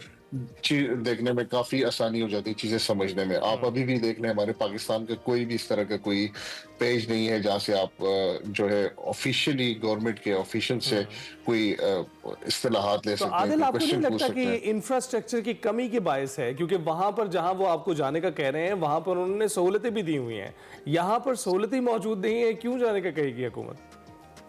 नहीं, मैं एक डिफरेंट पर्सपेक्टिव से देखता हूँ कि यहाँ जितना इंफ्रास्ट्रक्चर टफ है उतना ही लोग इसे पसंद करते हैं। आप यूरोपियंस को देख लें, जब भी वो पाकिस्तान आते हैं वो यही कहते हैं कि पाकिस्तान को इसलिए पसंद करते हैं कि इंफ्रास्ट्रक्चर डिफरेंट है, मुश्किल है। क्योंकि जहाँ इंफ्रास्ट्रक्चर मुश्किल होते हैं वहाँ कम लोग जाते हैं और वहाँ उस जगह को मतलब वहाँ गंदगी कम फैलती है। तो जितना टफ होता है उतना लोग पसंद करते हैं। तो इंफ्रास्ट्रक्चर के लिहाज से मैं तो यही कहूँगा कि इसे ऐसे रहने देना चाहिए। हाँ, जो खूबसूरत मकामात है वहां तक एक्सेस अल्हम्दुलिल्लाह बेहतर भी है और बेहतर कर भी रहे हैं, लेकिन इस तरह का कोई गवर्नमेंट अकाउंट बनाना चाहिए जहां लोगों को बताए जाए मुल्क की खूबसूरती, चाहे हमसे वीडियोस दे लें, हमारी वीडियोस हाँ, देके अपने पेज बड़ा पे अच्छा चलाएं, आइडिया है। लेकिन बिल्कुल हम कंटेंट क्रिएटर से वीडियो लें और वो अपने पेज पे लगाएं, ऑफिशियली इसे रन करें, प्रॉपर एक उसका ऑफिस होना चाहिए, लोग होने चाहिए जो उसमें वर्किंग करें। बिल्कुल सही कह रहे हैं। अच्छा, आदिल, इन दी एंड में चाहूंगी 2025 में आदिल ताज के क्या गोल्स हैं, कहाँ कहाँ जाना है, क्या कौन कौन सी जगहों को एक्सप्लोर करना है, और उसके साथ ही आपके फैंस जो आपको देख रहे हैं उनके लिए क्या मैसेज है? 2025 में इंशाल्लाह वही अल्पाइन लेक्स मेरा टारगेट है, और एक स्नो लेक एक ट्रैक है बिल्कुल K2 के साथ बेफो ग्लेशियर में आता है, वो स्नो लेक मैंने कवर करने का इरादा है। और इंशाल्लाह एवरेस्ट बेस कैंप का मेरा अप्रैल मई में इरादा है कि एवरेस्ट बेस कैंप में करूँ, माउंट एवरेस्ट बेस कैंप जाऊँ। और उसके अलावा यही अल्पाइन लेक्स कवर करूंगा और पाकिस्तान की खूबसूरती जो कुछ मकामात रहते हैं इंटीरियर KPK में और इंटीरियर पंजाब में, वो इलाके भी कवर करने की कोशिश करूंगा, लोगों को अपनी तरफ से राग़िब करने की कोशिश करेंगे वो पाकिस्तान घूमे। और यही लोगों से, अपने फैंस से, मैं तो उन्हें फैमिली कहता हूँ, उनसे रिक्वेस्ट करूंगा कि हमारी वीडियोस लोगों को दिखाएं और कोशिश करेंगे पाकिस्तान के एक अच्छे इमेज लोगों को बिल्कुल दिखाने की आदिल, कोशिश आपका करें। एक नोबल कॉज है, आप पाकिस्तान को प्रमोट कर रहे हैं, बहुत शुक्रिया उसके लिए। लेकिन ये क्विकली एक आखिरी सवाल आपसे कि अगर कोई शख्स पाकिस्तान आ रहा है, और आपके साथ वैसे तो इंटरनेशनल बहुत सारे जो ट्रैवलर्स हैं वो जाते ही हैं, लेकिन अगर कोई पाकिस्तान पहली बार आ रहा है तो वो कहाँ से शुरू करना चाहिए, उसको क्या देखना चाहिए जिससे ज़रा खूबसूरती प्रमोट हो पाकिस्तान की? जी, इस्लामाबाद से अगर वो लाहौर, इस्लामाबाद, कराची कहीं से भी हैं तो कोशिश करें कि वो नारान वाले रास्ते से, बाबूसर से होते हुए वो स्कर्दू, हुंजा, जो मेन स्पॉट्स है जहाँ टूरिस्ट अमूमन जाते हैं, उन जगहों को देखें। तो जून, जुलाई, अगस्त के महीने में काफ़ी खूबसूरत होती है, ग्रीनरी लोगों को बहुत अट्रैक्ट करती है, तो ये मकामात देखें। या कश्मीर में वो नीलम वैली कवर कर सकते हैं, KPK में वो सवात, चित्राल वाली साइड पे जा सकते हैं। तो जिस तरह उन्हें जिस किस्म की खूबसूरती उन्होंने देखनी है तो वो पाकिस्तान उन्हें सब कुछ प्रोवाइड करता है ड्यूरिंग जो समर सीजन। जी आदिल, बहुत बहुत शुक्रिया हमारा बहुत प्लेटफॉर्म एक्सप्रेसो इसका हिस्सा बनने के लिए। और आज आपने जिस तरह से अपने वीलॉग्स में बताते हैं, आज आपने अपना जो पर्सनल एक एक्सपीरियंस शेयर किया है, बल्कि इसके साथ साथ जो ट्रैक्स शेयर कर रहे हैं आप, उसके लिए भी बहुत बहुत शुक्रिया। और आदिल की तरह के जो हमारे ट्रैवल वीलॉगर्स हैं, उन्होंने एक ऐसा इमेज पाकिस्तान का दुनिया को दिया है जो पहले कभी उनके पास नहीं। आदिल की बात बिल्कुल दुरुस्त है कि अगर आपने जो है एडवेंचर सीख करना है तो पाकिस्तान में ऐसा इंफ्रास्ट्रक्चर तो मौजूद नहीं है कि जहां पर आपको सारी सहूलतें मुयसर हो। कुछ सहूलतें हैं, आप एडवेंचर कर सकते हैं, लेकिन अगर आपने उसको मईशत का हिस्सा बनाना है तो फिर ज़्यादा लोगों को अट्रैक्ट करना पड़ेगा, जिसके लिए आपको इंफ्रास्ट्रक्चर बनाना पड़ेगा। तो जनाब हुकूमत देख लीजिए, आपको टूरिज्म प्रमोट करने के लिए थोड़ा बहुत तो तवज्जो यहाँ पर देनी पड़ेगी। ब्रेक के बाद हाजिर। Welcome back. Top of the hour बात करेंगे दुनिया के सबसे मशहूर और मकबूल खेल फुटबॉल की, मगर जिस फुटबॉल की हम बात कर रहे हैं इसमें थोड़ी सी तब्दीली है। रिवायती फुटबॉल से ये ज़रा हटके है। ऑजी रूल फुटबॉल कहलाता है। रग्बी और फुटबॉल का इम्तिजाज है और इसमें हाथ का इस्तेमाल भी किया जा सकता है। आप ये जानकर हैरान होंगे कि इस खेल में पाकिस्तानी खवातीन पूरी दुनिया में अपना नाम पैदा कर चुकी हैं और पाकिस्तानी खवातीन इसका वर्ल्ड कप भी खेल चुकी हैं। और नाज़रीन, आज हमारे साथ स्टूडियोज़ में मौजूद हैं कौमी टीम की कप्तान ऑजी फुटबॉलर फरजाना बतूल। इस वक्त आपको ये भी बताएं कि वो एक गोल्ड मेडल भी जीत चुकी हैं। जी हाँ, फरजाना से मजीद बात कर लेते हैं। अस्सलाम वालेकुम फरजाना, कैसी हैं आप? वालेकुम अस्सलाम, मैं बिल्कुल ठीक ठाक। फरजाना, सबसे पहले तो ज़रा ये क्लियर करें ना कि ऑजी फुटबॉल है क्या, और ये जो रिवायती हमारा फुटबॉल है उससे डिफरेंट किस तरह से है?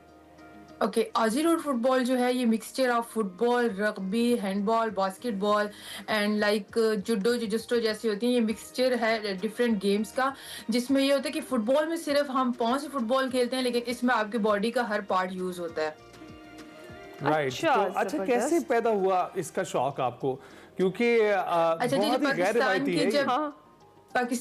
पाकिस्तान की जब टीम बनी थी तो ये फुटबॉलर्स को लेके मतलब इन्होंने सारे फुटबॉलर्स को इनवाइट किया था, क्योंकि ये फुटबॉलर्स के लिए ये गेम खेलना इजी थी। इस वजह से फिर इन लोगों ने हमें 2016 में जब कैंप लगा तो हम लोगों ने ज्वाइन किया था, पाकिस्तान की सारी फुटबॉलर्स ने। तो वहां से हम लोग सिलेक्ट हुए थे कैंप में और IC17 पहला वर्ल्ड कप खेला था हमने ऑस्ट्रेलिया में, और एशिया की पाकिस्तान पहली टीम थी जिसने वर्ल्ड कप के लिए क्वालिफाई किया था। और वहां पे हमारी इतनी अच्छी परफॉर्मेंस थी कि सारे कंट्रीज जो यूरोपियन कंट्रीज थे वो हमें सपोर्ट कर रहे थे। और स्टिल उसके बाद हम लोगों ने एक अभी थाईलैंड में एशिया कप खेला था, और अभी फिर वियतनाम में जो है कप हो रहा था। वो जो अभी पीछे धरना शरना हुआ उसमें इतनी डिस्टर्बेंस हुई कि हमारी टीम नहीं जा सकी। फरजाना, बड़ा डिफरेंट सा खेल है। आपने बताया कि सब फुटबॉलर्स को इसमें इंगेज किया गया था, तो आप फुटबॉल कब से खेल रही हैं और बेसिकली फुटबॉल का आपको शौक कैसे पैदा हो? क्योंकि डिफरेंट है, ज़्यादा लड़कियां अब आकर इस खेल को जो है वो चुनना शुरू हो गई हैं या खेलना पसंद कर रही हैं, लेकिन पहले हमें इतना ज़्यादा नज़र नहीं आता था। और जिस लेवल पर पाकिस्तान में हमें पता है कि फ़ुटबॉल का क्या चल रहा है, अब आकर काफ़ी प्रमोट हुआ है। तो आप कब से फ़ुटबॉल खेल रही? मैं 2008 से फुटबॉल खेल रही हूँ। मेरे फादर और मेरी मदर का क्रेज़ था कि उनका ड्रीम था कि मैं फुटबॉलर बनूँ, और वो मुझे एक यंग राइजिंग स्टार क्लब जो 2007 में बना था वो वहाँ पे मुझे लेके गए, और फिर मैंने वहाँ से फुटबॉल खेलना स्टार्ट किया। और फिर इसी तरह से खेलते खेलते पाकिस्तान कैंप में, और अभी करंट जो है मैं पाकिस्तान वापडा को रिप्रेजेंट कर रही हूँ और नेशनल गोल्ड मेडलिस्ट भी हूँ मैं फुटबॉल में। जबरदस्त जबरदस्त। अच्छा फरजाना, ये बताइएगा कि आप क्या तलकीन करेंगी उन खिलाड़ियों को जो अभी फुटबॉल अपना रही हैं, क्योंकि ये एक आसान खेल नहीं है, मुस्तकिल इसमें दौड़ते रहना पड़ता है आपको। तो क्या ट्रेनिंग है आपकी, और आप क्या कहेंगी कि वो लड़कियां जो ज्वाइन कर रही हैं किस तैयारी के साथ वहाँ आए? बिल्कुल ऐसे ही है, फुटबॉल एक टफ गेम है, लेकिन सबसे पहले जो है वो आपकी फैमिली का सपोर्टिव होना ज़रूरी है। अगर आपकी फैमिली आपको सपोर्ट करे, उसके बाद सेकेंडली आपको फोकस रहना पड़ता है। फिर उसके अलावा आपकी डाइट है, सबसे मेन एथलीट की आपको पता है डाइट होती है, वो सारी चीज़ों को बैलेंस रखना पड़ता है। उसके अलावा फिटनेस, उस पर कोई कंप्रोमाइज़ नहीं हो सकता। और सबसे पाकिस्तान में जो एक टफ है वो ये है कि हम लोगों की जो डाइट है, हम पाकिस्तानियों की डाइट वो बहुत डिफरेंट होती है। तो इसी वजह से हमारा जो अभी तक वो इन्वायरमेंट है वो उस तरह का नहीं है। सबसे पहले हमें अपनी डाइट अच्छी करनी पड़ेगी, फिर हमें अपनी फिटनेस पे फोकस करना पड़ेगा, और फिर हमारे जो गोल्स हैं, मतलब नथिंग इज इम्पॉसिबल। ये होता है कि हमारे यहाँ अभी तक लड़कियों को जो है ना वो सपोर्ट नहीं किया जाता। एग्जैक्टली, मैं यही भी पूछना चाह रही थी आपसे कि वैसे ही खवातीन को बड़े मसाइल होते हैं, खासतौर पर जिस तरह की हमारी सोसाइटी है, मेल डोमिनेंट सोसाइटी है, इसमें तो मेजर चैलेंजेस क्या फेस करने पड़ते हैं एक एथलीट को भी? जिस तरीके से फुटबॉल का भी आप जिक्र कर रही हैं, आप 2007 से खेल रही हैं, और फिर जब आपको खेलना पड़ता है डिफरेंट टीम्स के साथ, तो आपने कौन कौन से चैलेंजेस फेस किए?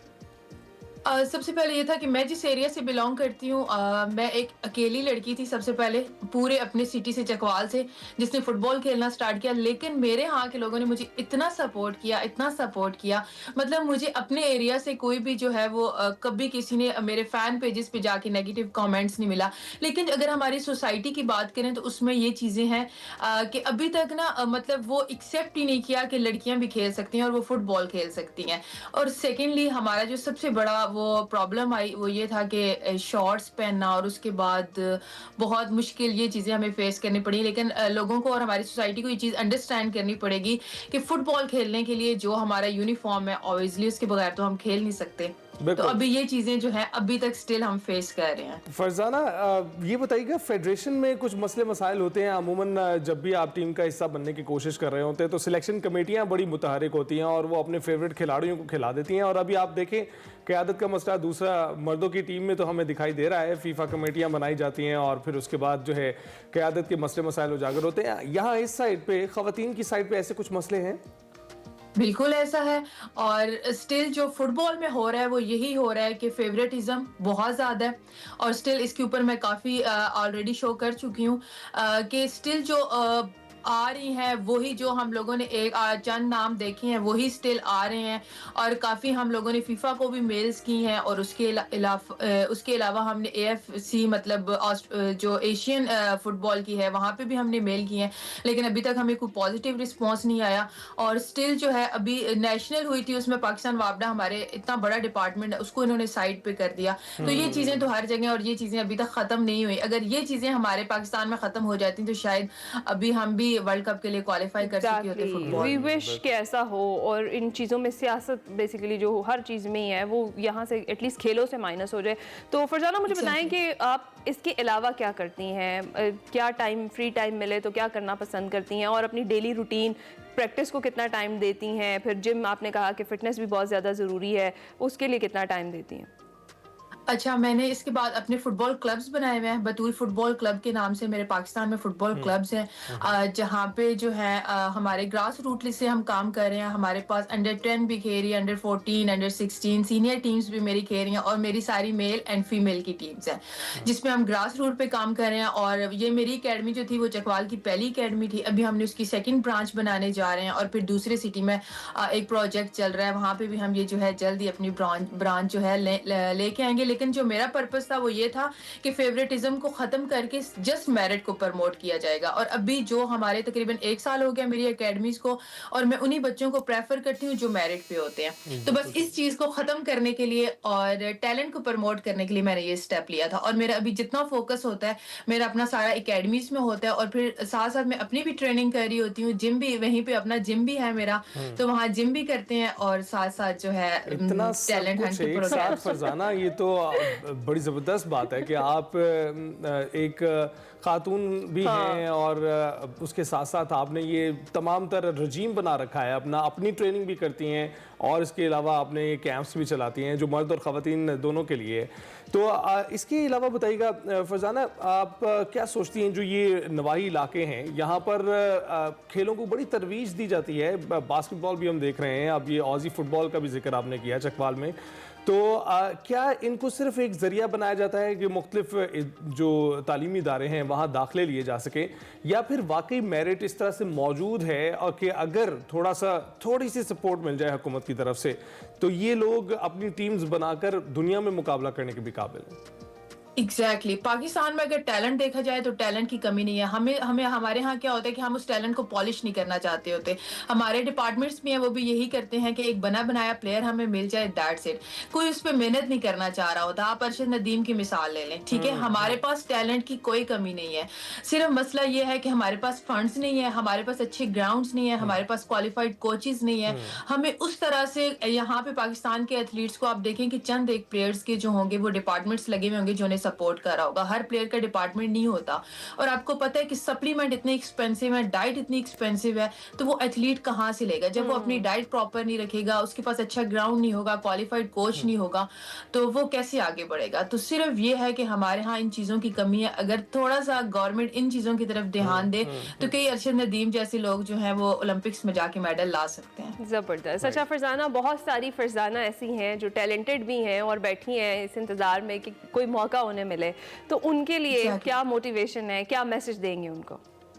बिल्कुल ऐसे ही है। मैं सबको यही कहूंगी कि जब हमें फर्स्ट स्टेप उठाना है ना, हमें जब तक हम सोचते रहेंगे हमने ऐसा करना है तब तक कुछ नहीं होगा। आपको उठना पड़ेगा और ग्राउंड तक जाना पड़ेगा और अपने ख्वाबों को पूरा करना पड़ेगा।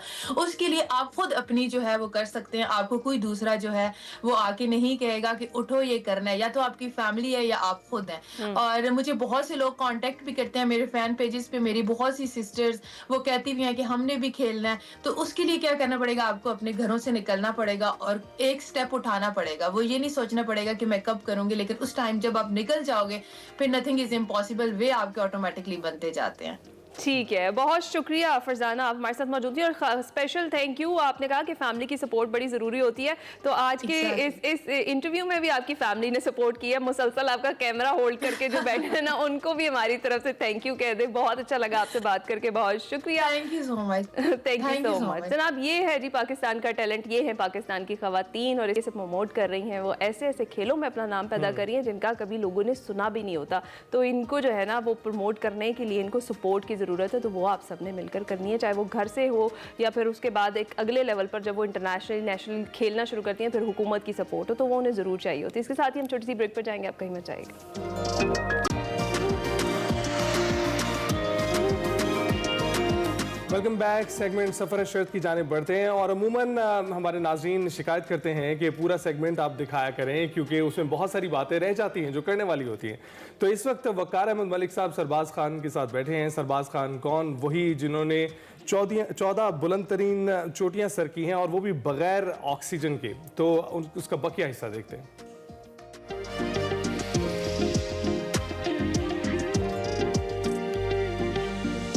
अस्सलाम वालेकुम नाज़रीन, मैं वक़ार अहमद और आप देख रहे हैं सफ़र शर्त। सरबाज़ खान साहब हमारे साथ बैठे हैं जो कि 14 दुनिया की बुलंद तरीन चोटियाँ सर की और उसमें से 12 चोटियाँ तो वो हैं जो कि इन्होंने ऑक्सीजन के बगैर की, अल्पाइन स्टाइल में की। 14 की 14 इतनी बुलंद तरीन चोटियाँ सर करने वाले सरबाज़ खान के बारे में कहा जाता है कि जैसे जैसे इनका एल्टीट्यूड बढ़ता है, यानी जिस तरह एल्टीट्यूड ये गेन करते हैं इस तरह इनका ज़र्फ़ बढ़ता है, क्योंकि ऊपर जाके इंसान कई दफ़ा ज़र्फ़ खो बैठता है जैसे जैसे आप एल्टीट्यूड गेन करते हैं। सरबाज़ के वाले से बहुत सारी स्टोरीज मैंने सुनी इनके साथ ही माउंटेनियर से कि कैसे ये जैसे जैसे एल्टीट्यूड गेन करते हैं तो फ़राग दिल हो जाते हैं। सरबाज़ भाई, ये माउंटेनियरिंग की दुनिया में एक मामला तो है ना कि जैसे जैसे आप ऊपर जाते हैं, ये बेसिकली ऐसे ही है जिस तरह आप किसी मुश्किल सफ़र पे जाते हैं तो इंसान का जो असल रूप है, असल वो सामने आ जाता है ना बाहर। तो इसी तरह माउंटेनियरिंग में जब आप एल्टीट्यूड गेन करते हैं तो कई दफ़ा इंसान के अंदर की वो छोटी छोटी बातें, ऐसी चीज़ें जो कि कमज़र्फ़ी वाली होती हैं वो भी आ जाती हैं। आपके हवाले से बिल्कुल उलट है कि आप बहुत ही एक आला ज़र्फ़ इंसान हैं और दूसरों की मदद करने के हवाले से, अपने आप को पीछे रखने के हवाले से, इन तमाम चीज़ों के हवाले से आपकी ग्रेटनेस के सारे लोग मद्दाह हैं। भाई इतने जितने आपने तारीफें की इतना तो नहीं हूँ, लेकिन अल्हम्दुलिल्लाह अभी तक जो मैंने जितने भी क्लाइंब की है, जो कहते हैं ना आप जितना ऊपर जाएंगे मेरे हिसाब से आप नेचर के साथ, कुदरत के साथ, अल्लाह के साथ ज़्यादा कर्ब हासिल करते हैं। तो अल्हम्दुलिल्लाह मैं कोशिश करता हूँ कि मैं जो हाई एल्टीट्यूड पे और जब आप गेन करते हैं इतना एलिवेशन, वहाँ पे एकदम से गुस्सा आ जाता है क्योंकि उसकी वजह से, ऑक्सीजन की वजह से, उन चीज़ों में। और मैंने जितने भी क्लाइंब्स किए मैंने अल्हम्दुलिल्लाह बड़ा कूल होके, जो फ्रेंड्स है, जो यार दोस्त, जो क्लाइंबिंग पार्टनर्स है, उनके साथ अच्छा वो रख के, बर्ताव रख के। तो मेरे मुताबिक यही है कि आप जितना ऊपर जाएंगे, ऊपर हाइट गेन करेंगे और पहाड़ की चोटी के टॉप तक जाएंगे तो आपका जो कनेक्शन है ऊपर वाले के साथ ज़्यादा होना चाहिए, ज़्यादा होना चाहिए। यस, ये सूफीज़ का काम है और आप बिल्कुल सूफी हैं। आप ये बताइए कि ये जो एंगर की आपने बात की है और इस तरह के जो रवैये इंसान में पैदा होते हैं तो वो अमूमी तौर पे मुश्किल तरीन जगहों में पैदा होते हैं। और मुश्किल तरीन जगह हर पहाड़ की एक मखसूस मुश्किल जगह होती हैं कि नागा पर्वत अपनी ख़ास किसी मखसूस कि मतलब आप जब वो सर करने का होता है तो सबसे बड़ा चैलेंज आपके शुरू सी ज़हन में होता है कि वो वाली जगह जो है वो आपने करनी। तो हर पहाड़ की होती होगी यकीनन। मुश्किल तरीन जगह कौन सी थी? अगर पहला पीक की बात की जाए तो नंगा पर्वत किंग शॉफर वॉल है ऊपर, जो कि 120 मीटर का तकरीबन, ये ध्यामीर फेस का, ड्यामरोई फेस का। तो वो तकरीबन 90 से 120 मीटर का वो वॉल है जो कि आप 85 मेरे ख्याल में कुछ जगहों पे बल्कि हैंगिंग भी है। तो उसमें आपको लगता है जब आप अपना पूरा इक्विपमेंट लेके हो और आप टेंट लेके अपना फूड सब कुछ, क्योंकि जब आप अल्पाइन स्टाइल में आप अपना सब चीज़ें खुद कर रहे हो तो उसमें बड़ा मुश्किल है कि आप उस एंगल को क्रॉस कर रहे हैं। इतना एलिवेशन तो है नहीं है, लेकिन उसकी स्टीपनेस और रॉक में आपका, और वहाँ ऐसे जाल बिछा हुआ है रोप्स का, जब आपका पाँव फंस जाता है तो फिर मुश्किल होता है कि आप तो ये जो बॉटल नेक है, या ये भी इसी तरह ही मुश्किल है, या ये असल में बोटल नेक की कहानी ये है कि अगर बोटल नेक थोड़ा नीचे होता या कोई 6000 और 7000 के बीच में होता, इवन 7000 8000 मीटर के बीच में होता, तो इतना मुश्किल नहीं था। वो है आखिर डेड जोन जिसको हम 8000 से ऊपर, बहुत ज़्यादा ऊपर है, क्योंकि 8000 तकरीबन 250 तकरीबन 300 से स्टार्ट होता है, तो उसका एलिवेशन ज़्यादा होने की वजह से हमें बहुत ज़्यादा टफ लगता है। और इसका जो सिराक है वो लाइक तैयार होके हैं, जब आप उसको क्रॉस करते हैं, इवन आप पानी पीने के लिए भी आप झिझक महसूस करते हैं कि हम अपना टाइम यहाँ पे स्पेंड करें या ना करें। ये नांगा पर्वत के मुकाबले में अन्नपूर्णा जो है उसके बारे में भी कहा जाता है कि ये बहुत मुश्किल तरीन है, उसके डेथ रेट भी बहुत ज़्यादा है। उसके यहाँ वहाँ पे भी कुछ ऐसी जगह हैं जो कि बहुत मुश्किल है उसका क्योंकि जनरली जो डेथ रेट है आप अन्नपूर्णा की ज़्यादा है, बिल्कुल लोग नहीं, मैं कह रहा हूँ कि आप मुझे तस्दीक कर दीजिएगा, ये जब हम कहते हैं कि किसी पहाड़ का डेथ रेट ज़्यादा है तो वो सर्टेन किसी एक जगह का ज़्यादा होता होगा ना, कि वो जगह मुश्किल होती होगी क्रॉस करनी, वहीं ज़्यादा डेथ होती होगी। बिल्कुल लाइक अगर हम K2 की बात करें तो ज़्यादातर जो एक्सीडेंट्स हुए हैं डिसेंट में हुए हैं और हुई है और बोटल नेक पे, ओके, और जहाँ पर अन्नपूर्णा की है वो कैंप 2 और 3 के बीच में लाइक इस तरह का सिराक है जो बोटल नेक पे है। जब मैं और अब्दुल क्लाइम कर रहे थे तो उस टाइम पे हमने पहले दिन जाकर हम लोगों ने फिक्स की कैंप 2 से 3, और अब्दुल नीचे आया, मैं फिर दोबारा वो कुछ सामान ड्रॉप करने थे, मैं टीम के साथ ऊपर गया तो वो रस्सी ही नहीं था।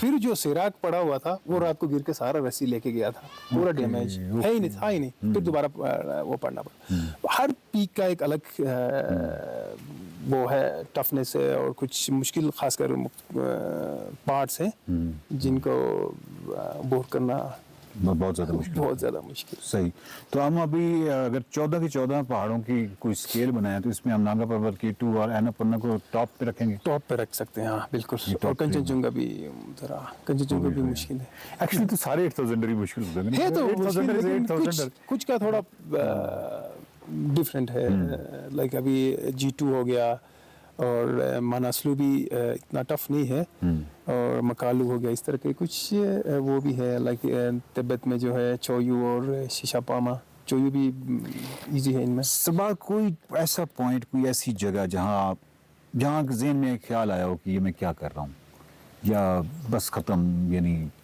अब पता नहीं मैंने क्यों फैसला किया था माउंटेनियरिंग का, या होता तो है ना इस तरह के कई दफ़ा, लेकिन अल्हम्दुलिल्लाह कोई कुछ भी कहे, लेकिन मुझे जब मैंने इस फील्ड स्टार्ट किया था, उससे पहले भी जब मेरे साथ क्लाइंबर्स कहते थे, काफ़ी लोग हमारे यार दोस्त थी जो मेरे साथ क्लाइंब करते थे, या जब मैंने क्लाइंब स्टार्ट नहीं किया था मुझे कहते थे कि जब मैं किचन स्टाफ में काम करता था वो तब भी कहते थे कि कुछ क्लाइंबर्स, सरबाज ये करने वाला काम नहीं है। मैं तब भी कहता था अपने काम को इज्जत दो, काम इज्जत देगा। अब अगर आपको अच्छा नहीं लगता है फिर छोड़ दो, इसको बुरा भला नहीं करो। लेकिन अल्हम्दुलिल्लाह मैंने कभी भी न कहा है न सोचा है कि ये कहता है आप बुरी तरीके से फंसे तो कई दफा होंगे आप, चाहे वो बुरी तरीके से फंसे हुए फिर भी नहीं, मैंने कभी ये नहीं कहा कि ये मैंने क्या किया, मैंने कहा ये जो भी होगा, क्योंकि जब फेमस क्लाइंबर्स या मशहूर कुछ क्लाइंबर्स का कहना है कि फिजिकल से भी ज्यादा एक क्लाइंबर को मेंटली फिट होना बहुत लाजमी है। ये मेंटली काम ही है, बिल्कुल, क्योंकि आप उस एलिवेशन पे आप डिसीजन लेना। जब मैं एवरेस्ट के लिए गया था 2019 में, मैंने जैसे क्लाइमेटाइजेशन के लिए मैंने लोत्से की, और एवरेस्ट पे मेरे सारे पैसे लगे हुए थे, तो वहाँ पे मुझे फ्रॉस्ट बाइट हुआ, मुझे डॉक्टर ने कहा कि बेस कैंप में आप नहीं जा सकते। मैंने रात को वो सारे टीमें कैंप 2 पहुंची हुई थी, मेरी टीम के मेंबर ने मुझे बार बार कहा गया ऊपर से आ जाओ, लेकिन मुझे डॉक्टर ने कहा था कि आप जाओगे तो आप क्लाइंब करोगे लेकिन आप आपका टो ज़ाया होगा, उस लेवल पर आया था। तो मैंने 2 दफ़ा रात को बैक पैक की, फिर वही मेंटली स्ट्रेंथ ने मुझे कहा कि सरबाज अब जाओगे तो टो खोगे, फिर नेक्स्ट में क्या, खत्म। तो वो मैं कहता हूँ कि मेंटली वहाँ पे मेरे फिजिकल नहीं बल्कि मेरा मेंटल स्ट्रेंथ मुझे काम आया। तो आपने एक अकली फैसला किया, मैंने कहा कि नहीं जाता हूँ, तो बहुत ज़बरदस्त बजाय इसके कि आप इमोशनल। लेकिन अल्हम्दुलिल्लाह मैंने अभी मैं वाइड पाकिस्तान में जिसने K2 को 2 टाइम्स की और विदाउट ऑक्सीजन और विद ऑक्सीजन दोनों रिकॉर्ड में। तो एक सवाल मुझे इसका भी जवाब दे दीजिए कि पाकिस्तान में जो ऐसे माउंटेनियर जो जिनका शौक है, या अभी कोपेमाई का बहुत इब्तदाई सतह पे एक शौक है, तो ऐसा 7000 रिकमेंड कीजिए जो ज़्यादा रिस्की भी ना हो और उससे सीखने को भी बहुत कुछ मिले। देखा जाए तो 7000 के उसमें स्पॉन्टिक या गोल्डन पीक जिसको कहा जाता है, यहाँ से हम गोल्डन पीक कहते हैं। स्पॉन्टिक अच्छा, स्पॉन्टिक जो है वो ऑफ कोर्स दूसरी वाली साइड से जी जी जी, जो अरंदो शिगर नाले से जाता है। कभी आपकी नॉलेज में है कि इसको इस तरफ से सर किया होगा? नहीं, आई थिंक मेरे ख्याल में ये इधर से किया हुआ है, ये टावर नहीं है, ये गोल्डन पीक साइड से किया हुआ है, लेकिन ये वर्टिकल है, इसी से किया हुआ है। पोलिश ने मेरे ख्याल में किया, और लास्ट ईयर इसी साल बल्कि एक जापानी की डेथ भी हुई, यहाँ से भी हुई, और मेरा एक दोस्त था उसकी उस साइड से हुई। इस साल ज़रा वो गुस्से में था मेरे ख्याल में। बाकी overall 7000 I think best option है हमारे पास। स्पॉन्टिक 6000 की घर बहुत वो है, तो वो तो आपको बेहतर पता है। शिमशाल में मिर्सार है, होसरगंज है, ये ऐसे ऑप्शंस हमारे पास बहुत अच्छे हैं। ज़बरदस्त, बहुत शुक्रिया। और सरबाज खान, आप खुश रहिए, करते रहिए। बल्कि मेरी आपसे एक ये भी है कि राका पोशी को कभी आपने सोचा है सर करने का?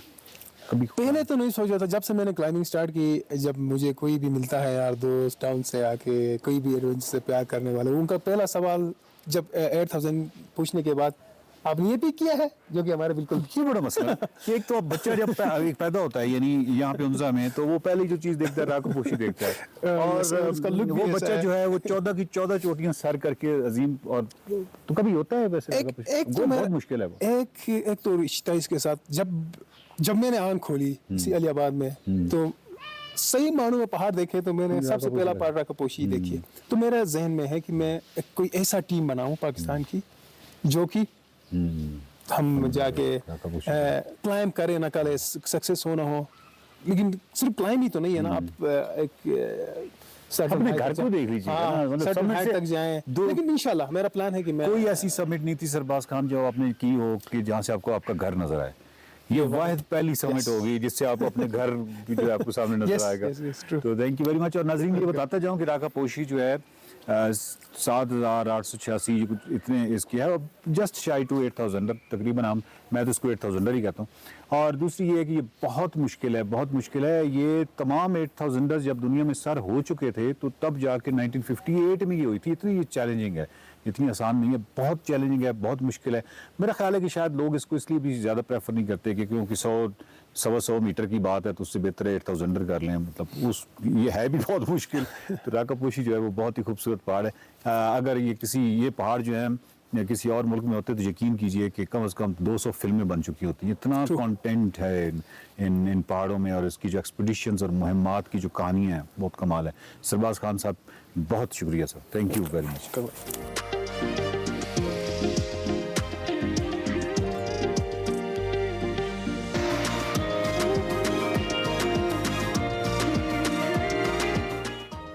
वेलकम बैक टू एक्सप्रेसो जनाब। अब कुछ बात करते हैं पाकिस्तान के मकबूल खेल क्रिकेट की। तो साल 2024 में पाकिस्तान की क्रिकेट टीम ने मुख्तलिफ सतहों पर तब्दीलियां देखी, जिनमें कौमी टीम के कैप्टन और हेड कोचों के जो ओहदे हैं उनमें तब्दीलियां शामिल हैं। वाइट बॉल टीम के कप्तान मोहम्मद रिजवान ने कायदाना जिम्मेदारी संभाली, जबकि रेड बॉल और वाइट बॉल के हेड कोचेस भी तब्दील हो गए। साल 2024 पाकिस्तान की क्रिकेट में जहां एक तरफ तब्दीलियों का साल था, तो वहीं दूसरी तरफ कई चैलेंजेस का भी सामना रहा। बिल्कुल, साल 2024 की तरह अब 2025 भी पाकिस्तान क्रिकेट टीम के लिए एक्शन से भरपूर होने वाला है। 2025 में पाकिस्तानी टीम अपना पहला टेस्ट मैच जनूबी अफ्रीका के खिलाफ 3 जनवरी से केप टाउन में खेलेगी, और इसके अलावा 16 जनवरी से मुल्तान में पाकिस्तान और वेस्ट इंडीज़ के दरमियान 2 टेस्ट मैचों पर मुश्तमिल सीरीज का पहला मैच खेला जाएगा। पाकिस्तान और वेस्ट इंडीज के दरमियान इस टेस्ट सीरीज का दूसरा मैच 24 जनवरी से ही मुल्तान में खेला जाएगा, जो कि पाकिस्तान का ICC वर्ल्ड टेस्ट चैंपियनशिप में आखिरी टेस्ट होगा। और इस सीरीज के बाद मुल्तान ही में पाकिस्तान और जनूबी अफ्रीका और न्यूजीलैंड के दरमियान 14 फरवरी को 8, 10, 12 और 14 फरवरी को जो 3 मुल्क की वनडे सीरीज खेली जाएगी। 3 मुल्क की सीरीज के बाद 19 फरवरी से पाकिस्तान के 3 शहरों लाहौर, कराची और रावलपिंडी समेत UAE के शहर दुबई में भी ICC चैंपियंस ट्रॉफी टूर्नामेंट खेला जाएगा। जी हाँ, चैंपियंस ट्रॉफी का पहला मैच 19 फरवरी को कराची में मेजबान पाकिस्तान और न्यूजीलैंड के दरमियान होना है। ICC चैंपियंस ट्रॉफी के बाद पाकिस्तानी टीम न्यूजीलैंड का भी दौरा करेगी, और फिर पाकिस्तान और न्यूजीलैंड के दरमियान 16 मार्च से 5 अप्रैल तक 5 T20 और 3 वनडे मैचेस जो हैं वो खेले जाने हैं। और ये सारी सिचुएशन है अगले साल की, और जो पिछला साल था उसका एक रीकैप हमने थोड़ा सा आपको दिया है, और आगे आने वाले मजीद क्या क्या चैलेंजेस होंगे, पिछला साल कितना चैलेंजिंग था, इस पर हम बात करेंगे। हमें ज्वाइन कर चुके हैं none other than doctor of cricket Mirza Iqbal Baig sahab. अस्सलाम वालेकुम मिर्ज़ा साहब, कैसे हैं आप? वालेकुम अस्सलाम हिना, सुबह खैर आपको भी और अली को भी। मैं बिल्कुल ठीक हूँ। मिर्ज़ा साहब, सबसे पहले तो जो हमने बात की कि 2024 में बहुत सारे चैलेंजेस रहे क्रिकेट के लिए, मिला जुला सा माहौल रहा, कहीं खुशियाँ थीं और कहीं गम ज़्यादा लगे, तो बहुत सारी तब्दीलियाँ भी इसके साथ साथ हमने देखी। क्या कहेंगे आप कौमी टीम की जो साल 2024 की परफॉर्मेंस है उस पर? देखिए 2024 में पाकिस्तान की जो परफॉर्मेंस वनडे में बहुत अच्छी रही ना। अगर आप वनडे में देखें तो पाकिस्तान ने 2024 में 9 वनडे खेले, जिनमें से पाकिस्तान 7 जीतने में कामयाब हुआ। लेकिन अगर आप T20 इंटरनेशनल मैचेस की कारकर्दगी पर नजर डालें तो 27 T20 इंटरनेशनल मैचेस में से हम सिर्फ 9 मैच जीत पाए, जिससे आप अंदाजा लगा सकते हैं कि हमारी परफॉर्मेंस कैसी रही। और 9 मैच भी किन टीमों के खिलाफ जीते? आयरलैंड के खिलाफ जीते, कनाडा के खिलाफ जीते, और सबसे बड़ा सेटबैक हमें अमेरिका के हाथों डैलस में जो शिकस्त से हुआ। और उसके अलावा हम सिर्फ 9 T20 मैचेस जीत सके, 27 में से 17 हारे। और अगर आप टेस्ट मैचेस की बात करें तो पाकिस्तान की टेस्ट मैचेस में कारकर्दगी मिली जुली सी रही, जिसका अंदाजा आप इस बात से लगा सकते हैं कि पाकिस्तान ने 7 टेस्ट मैचेस खेले इस साल, और 7 टेस्ट मैचेस में ऑस्ट्रेलिया ने हमें हराया, फिर बांग्लादेश हमें हरा के गया, फिर इंग्लैंड ने हराया। 7 में से हमें 5 टेस्ट मैचेस में शिकस्त हुई, जिससे आप अंदाजा लगा सकते हैं कि ओवरऑल पाकिस्तान की कारकर्दगी सिर्फ वनडे में अच्छी रही। T20 और टेस्ट मैचेस में माफ कीजिएगा, T20 और टेस्ट मैचेस में हमारी कारकर्दगी इतनी अच्छी नहीं रही। तो अब बहरहाल एक चैलेंजिंग टास्क है, वनडे की कारकर्दगी को लेकर हम आगे बढ़ रहे हैं। 19 फरवरी को हमारा पहला जो है वनडे ICC टेस्ट चैंपियनशिप का मैच है न्यूजीलैंड के खिलाफ कराची में। तो अब दुआ करें, हम अपने टाइटल का दिफा कर रहे हैं। 18 जून 2017 को हमने चैंपियंस ट्रॉफी का फाइनल भारत को हराया था सरफराज अहमद की कप्तानी में, और अब चैंपियंस ट्रॉफी तकरीबन 8 साल के बाद हो रही है और बीच में नहीं हुई। तो पाकिस्तान के लिए एक बड़ा मौका है कि अपने होम ग्राउंड पर अच्छा परफॉर्म कर सके। राइट। तो मिर्ज़ा साहब, 48 दिन बाकी हैं अब चैंपियंस ट्रॉफी में। अब हमारा जो अब स्क्वाड है उसके हवाले से भी क्या सोचते हैं? कौन खेलेगा, कौन किसको बिठाना चाहिए, किसको खिलाना चाहिए, और इस वक्त जो टीम की कंडीशन है वो आपको कैसी दिखाई दे रही है चैंपियंस ट्रॉफी के लिए? देखिए चैंपियंस ट्रॉफी के लिए ऑलमोस्ट पाकिस्तान का स्क्वाड जो है वो बन चुका है। सिर्फ 1-2 तब्दीलियां होंगी। फखर जमान की वापसी का कहा जा रहा है, क्योंकि अब्दुल्ला शफीक ODI में बुरी तरीके से नाकाम रहे। साउथ अफ्रीका के खिलाफ 3 ODIs में, तीनों में वो 0 पर आउट हुए। तो फखर जमान की एक वापसी हो सकती है। उसके अलावा ये भी कहा जा रहा है कि शायद किसी एक फास्ट बॉलर को भी शामिल किया जाए, लेकिन मेरी नजर में ये पाकिस्तान का फास्ट बॉलिंग अटैक बहुत अच्छा है वनडे के पॉइंट ऑफ व्यू से। और स्पिन बॉलिंग के शोबे में आपके पास अबरार अहमद मौजूद है, सुफियान मुकीम मौजूद है जो यंग एक लेफ्ट आर्म स्पिनर है। उसके अलावा सलमान अली आगा भी बॉलिंग कर सकते हैं। तो मेरे ख्याल में बैलेंस स्क्वाड है। 1-2 तब्दीलियों के अलावा ज्यादा तब्दीलियों की तवक्को नहीं है। अच्छा, तो मिर्ज़ा साहब ओपनिंग कॉम्बिनेशन के हवाले से भी बताएं। देखिए ओपनिंग कॉम्बिनेशन में साइम अयूब ने है ना अपनी जगह बना ली है। जिस तरह से उसने 2 सेंचुरियां स्कोर की हैं वनडे इंटरनेशनल मैचेस में, साउथ अफ्रीका में भी, फिर जिम्बाब्वे में भी उसकी कारकर्दगी अच्छी रही। उसकी जगह तो पक्की है। अब देखना ये कि उसके साथ इनिंग्स ओपन कौन करता है। मेरे ख्याल में फखर जमान जो है वो हॉट कंटेंडर है कि अब वो अताफ से निकले। उन्होंने PCB के डायरेक्टर इंटरनेशनल क्रिकेट के हवाले से और दीगर लोगों के हवाले से एक जो खिलाड़ियों की जो मीटिंग थी, उस मीटिंग में उन्होंने बहुत सारे सवालात उठाए थे। शायद उसकी वजह से वो अताब का शिकार है। फिर उन्होंने बाबर आजम के हक में ट्वीट भी कर दिया था, बाद में उसकी अभी वजाहत भी आई है चंद दिन पहले। तो Fakhar Zaman will be the ideal one. आप सबको याद होगा भारत के खिलाफ क्या सेंचुरी स्कोर की थी फखर जमान ने ओवल लंदन पर फाइनल में जो पाकिस्तान जीता था। तो मेरे ख्याल में हमें तजुर्बाकार बैट्समैन की जरूरत है और ओपनिंग कॉम्बिनेशन साइम अयूब और फखर जमान से अच्छा कोई और नहीं हो सकता। जबरदस्त। मिर्ज़ा साहब, आपने तो एक ऐसी तस्वीर खींच दी है जिस पर अमल करके वाकई लगता है कि पाकिस्तान चैंपियंस ट्रॉफी भी जीत सकता है। तो ये बताइएगा, वनडे का तो हमारा ट्रैक रिकॉर्ड 2024 में बहुत अच्छा रहा है। चैंपियंस ट्रॉफी इसी तरह उम्मीद करते हैं कि वो जीत सके। लेकिन क्या वजह है कि हम जो T20 है उसमें शिकस्त खा रहे हैं? हालांकि हमारी तो T20 की बड़ी सॉलिड टीम रही है और हमेशा से बड़ा बेहतरीन परफॉर्म किया है। कई बार तो रनर्स अप रहे हैं हम लोग वर्ल्ड कप्स में। तो क्या आपको लगता है कि क्या वजह है कि तनज़ली का शिकार हो गई है? देखिए, एक तो अगर T20 टीम की बात की जाए, कप्तानों की तब्दीलियां, शाहीन आफरीदी, बाबर आजम, फिर मोहम्मद रिजवान, कप्तान भी तब्दील होते रहे। सरफराज अहमद की कप्तानी में हम 11 T20 सीरीज जीते। और अगर आप देखें तो पाकिस्तान ने जब से T20 वर्ल्ड कप शुरू हुआ है, 2007 के फाइनल में पहुंचा, 2009 का T20 वर्ल्ड कप पाकिस्तान जीता, 2010 के सेमीफाइनल में, 2012 और 14 के सेमीफाइनल में, 16 में नहीं पहुंच सका, फिर 2021 के सेमीफाइनल में, और अभी जो आखिरी T20 वर्ल्ड कप हुआ 2022 में, उसके फाइनल में पाकिस्तान पहुंचा। तो हमारी T20 टीम की कारकर्दगी बड़ी जबरदस्त रही है, लेकिन टीम का कॉम्बिनेशन नहीं बन पा रहा। एक तो मुसलसल तब्दीलियां टीम में, और अब आप देखें कभी आजम खान विकेट कीपिंग करते हैं, कभी रिजवान विकेट कीपिंग करते हैं, आप उस्मान खान को लेकर आए, वो नाकाम हो गए, शादाब खान की परफॉर्मेंस इतनी अच्छी नहीं रही। तो बहुत सारे फैक्टर्स हैं जिनकी वजह से, आमिर आए, रिटायर हो गए, दोबारा इमाद वसीम आए, तो बहुत सारी तब्दीलियां टीम में जिसकी वजह से हमारा कॉम्बिनेशन बन नहीं पाया। दुआ करें, T20 के तो हम एक्सपर्ट हैं, दुआ करें कि T20 में हमारी परफॉर्मेंस अच्छी हो। इंशाल्लाह। हम क्रिकेट शायकीन में से बैठे इसलिए होते हैं मिर्जा साहब, दुआएं करने के लिए। जैसे मैच शुरू होता है दुआएं शुरू हो जाती हैं हमारी भी। अच्छा मिर्जा साहब, 2024 का जो इख्तिताम था वो कुछ अच्छा नहीं रहा हमारे लिए। हमने जीता हुआ मैच साउथ अफ्रीका से हम हार गए, और उसके बाद अब जो हमारा नए साल में पहला मैच है वो भी साउथ अफ्रीका के साथ ही है, टेस्ट मैच हमारा दूसरा है। तो जीत कर साल का आगाज करेगी हमारी टीम? चांसेस तो है, लेकिन बहुत मुश्किल नजर आ रहा है। और दुआ की बात की तो आप 19 फरवरी से पहले मुसल्ला बिठाकर बैठ जाइएगा, है ना, ताकि दुआएं करती रहें। और अली को भी बोलिएगा, दोनों इज्तिमाई दुआ करेंगे तो ज्यादा कामयाबी होगी। और जहाँ तक पाकिस्तान की आपने बात की कि जो अब नए साल का आगाज हो रहा है 3 जनवरी से, यानी कल से Pakistani cricket team Cape Town के न्यूलैंड्स में टेस्ट मैच खेल रही है। लेकिन 2003 से अब तक पाकिस्तान वहां 4 टेस्ट मैच खेला है और चारों मैचेस पाकिस्तान हारा है। तो पाकिस्तान वहां जो केप टाउन से पाकिस्तान की टेस्ट क्रिकेट में कुछ ज्यादा खुशगवार यादें वाबस्ता नहीं है, वनडे में भी ज्यादा खुशगवार यादें वाबस्ता नहीं है।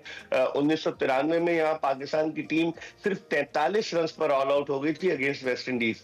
तो आप उससे अंदाजा लगा लें कि केप टाउन पाकिस्तान के लिए खुशबख्ती की अलामत नहीं रहा है। लेकिन अब दुआ करें कि टेस्ट मैच में शायद एक आध तब्दीली हो, टेस्ट मैच में आमिर जमाल की जगह शायद मीर हमजा को शामिल किया जाए, वरना कॉम्बिनेशन तो टेस्ट मैच का अच्छा है। लेकिन हम अपनी गलतियों की वजह से हारे। 148 पर हमने इतना फाइट बैक किया और फिर भी हम 2 विकेटों से हार गए सेंचुरियन का टेस्ट। तो दुआ करें कि केप टाउन में, क्योंकि साउथ अफ्रीका की टीम जो है ना वो ऑलरेडी फाइनल के लिए क्वालिफाई कर गई है वर्ल्ड टेस्ट चैंपियनशिप के, तो हो सकता है कि वो कुछ प्लेयर्स को अपने मौके फराहम करें। आप कह रहे हैं दुआ करें, और अक्सर ऐसा ही हुआ है कि जब मैच देखे बगैर दुआ करते थे तो मैच जीत जाते थे, और जैसे ही देखने बैठते थे तो हार जाते थे। लेकिन शायद हमें अपने आप को इल्जाम नहीं देना चाहिए, क्योंकि इतनी तवातुर से तो हम मैचेस हार रहे हैं पूरे साल भर में। अगर आप वो जिस तरह आपने फैक्ट्स एंड फिगर सारे शेयर किए, उसमें मैचेस हम ज्यादातर हार ही हैं। लेकिन मिर्जा साहब, अभी आप क्या देखते हैं जो हमारी इंतजामिया है पीसीबी की, उसकी कारकर्दगी कैसी है, और साल के आखिर तक उन्होंने कुछ संभाल ली है सारी सूरत हाल को, आपको नहीं लगता? बिल्कुल। और आप जो दुआ की बात करें, जिसका कमेंटेटर्स अगर किसी की तारीफ करते हैं तो वो कमेंटेटर्स कर्ज कहलाता है और आउट हो जाता है। तो एंकर्स कर्ज भी कहीं ना हो जाए, ये भी ध्यान में रखिएगा। अच्छा, इसके अलावा अगर आप बात कर रहे हैं पाकिस्तान क्रिकेट बोर्ड की कारकर्दगी की, तो 6 फरवरी को मोहसिन नकवी साहब ने चेयरमैन का ओहदा संभाला। इब्तदाई तौर पर क्योंकि हम अमेरिका से हारे, डैलस में क्रिकेट की दुनिया में नौमौलूद टीम थी अमेरिका की, और उससे हम हार गए। लेकिन उसके बाद साल के आखिर में हमने कुछ बेहतर कारकर्दगी पेश की। खासतौर पर ऑस्ट्रेलिया के खिलाफ हम वनडे सीरीज जीते, साउथ अफ्रीका के खिलाफ वनडे सीरीज जीते। वनडे की कारकर्दगी इत्मीनान बख्श है। आकिब जावेद आए हेड कोच, पहले गैरी कर्स्टन थे और जेसन गिलेस्पी थे, तो बहुत सारी तब्दीलियां तो हुई हैं। अब दुआ करें कि चैंपियंस ट्रॉफी पर सबकी नजरें मरकूज हैं। टेस्ट मैच ठीक है कल से शुरू हो रहा है, लेकिन असल चैंपियंस ट्रॉफी के पाकिस्तान कैसा परफॉर्म। अच्छा मिर्जा साहब, आपने खुद ही कोचेस की बात कर दी है, ये अचानक जो तब्दीलियां आई हैं इस पे पीसीबी इंतजामिया ठीक चल रही है? क्योंकि बाहर से कोचेस को बुलाना और फिर ऐसे जो है मुआहदे को तोड़कर जो है वो आगे बढ़ जाना, क्या आपको लगता है ये बेहतर पैगाम दे रहा है उन कोचेस को कि वो यहाँ पर आकर अपनी मनमर्जी नहीं कर सकते, या फिर वो कोचेस आना ही बंद कर देंगे क्योंकि वो तो यहाँ पर कुछ कर ही नहीं पाएंगे? देखिए, सिवाय बॉब वुलमर के पाकिस्तानी क्रिकेट टीम ने जितने भी पाकिस्तान ने कोचेज रखे उनकी अगर आप देखा जाए, चाहे रिचर्ड पायबस हो, जेफरी लॉसन हो, डेव वॉटमोर हो, फिर ग्रांट ब्रैडबर्न हो, जितने भी कोचेज, मिकी आर्थर हो, कहीं ना कहीं पाकिस्तान का इख्तलाफ होता रहा है। गैरी कर्स्टन, फिर जेसन गिलेस्पी। तो अब लगता यही है कि एक तल्ख तजुर्बा है, और न सिर्फ पाकिस्तान क्रिकेट बोर्ड के लिए बल्कि गैर मुल्की कोचेस के लिए, कि वो भी सोचेंगे आते हुए। गैरी कर्स्टन तो बड़ा जबरदस्त किस्म का कोच था। 2011 में उसकी कोचिंग में भारत जो था वो वर्ल्ड कप जीता था 2011 का। लेकिन अब कोचेस जो है, जो प्रोफेशनल कोचेस हैं, वो 10 मरतबा सोचेंगे आने से पहले कि आया ज्वाइन करें। ठीक है, आकिब जावेद को आपने लगाया, अच्छा परफॉर्म कर रहे हैं। मेरे ख्याल में अब गैर मुल्की कोचेस की जरूरत नहीं है। लोग ये कहते हैं कि पाकिस्तानी कोचेस चूंकि लड़कों के साथ घुल मिल जाते हैं, उनके साथ खेले होते हैं, तो उसकी वजह से प्रॉब्लम्स क्रिएट होती है। लेकिन दुआ करें कि ये आकिब जावेद कामयाबी की राह पर हमें गामजन कर सकें। ठीक है, बहुत शुक्रिया। मिर्जा इकबाल बेग साहब हमारे साथ मौजूद थे और 2024 क्रिकेट के लिए कैसा रहा और 2025 कैसा होने वाला है, इस पर हमने बात की है। हम जाएंगे छोटी सी ब्रेक पर। आप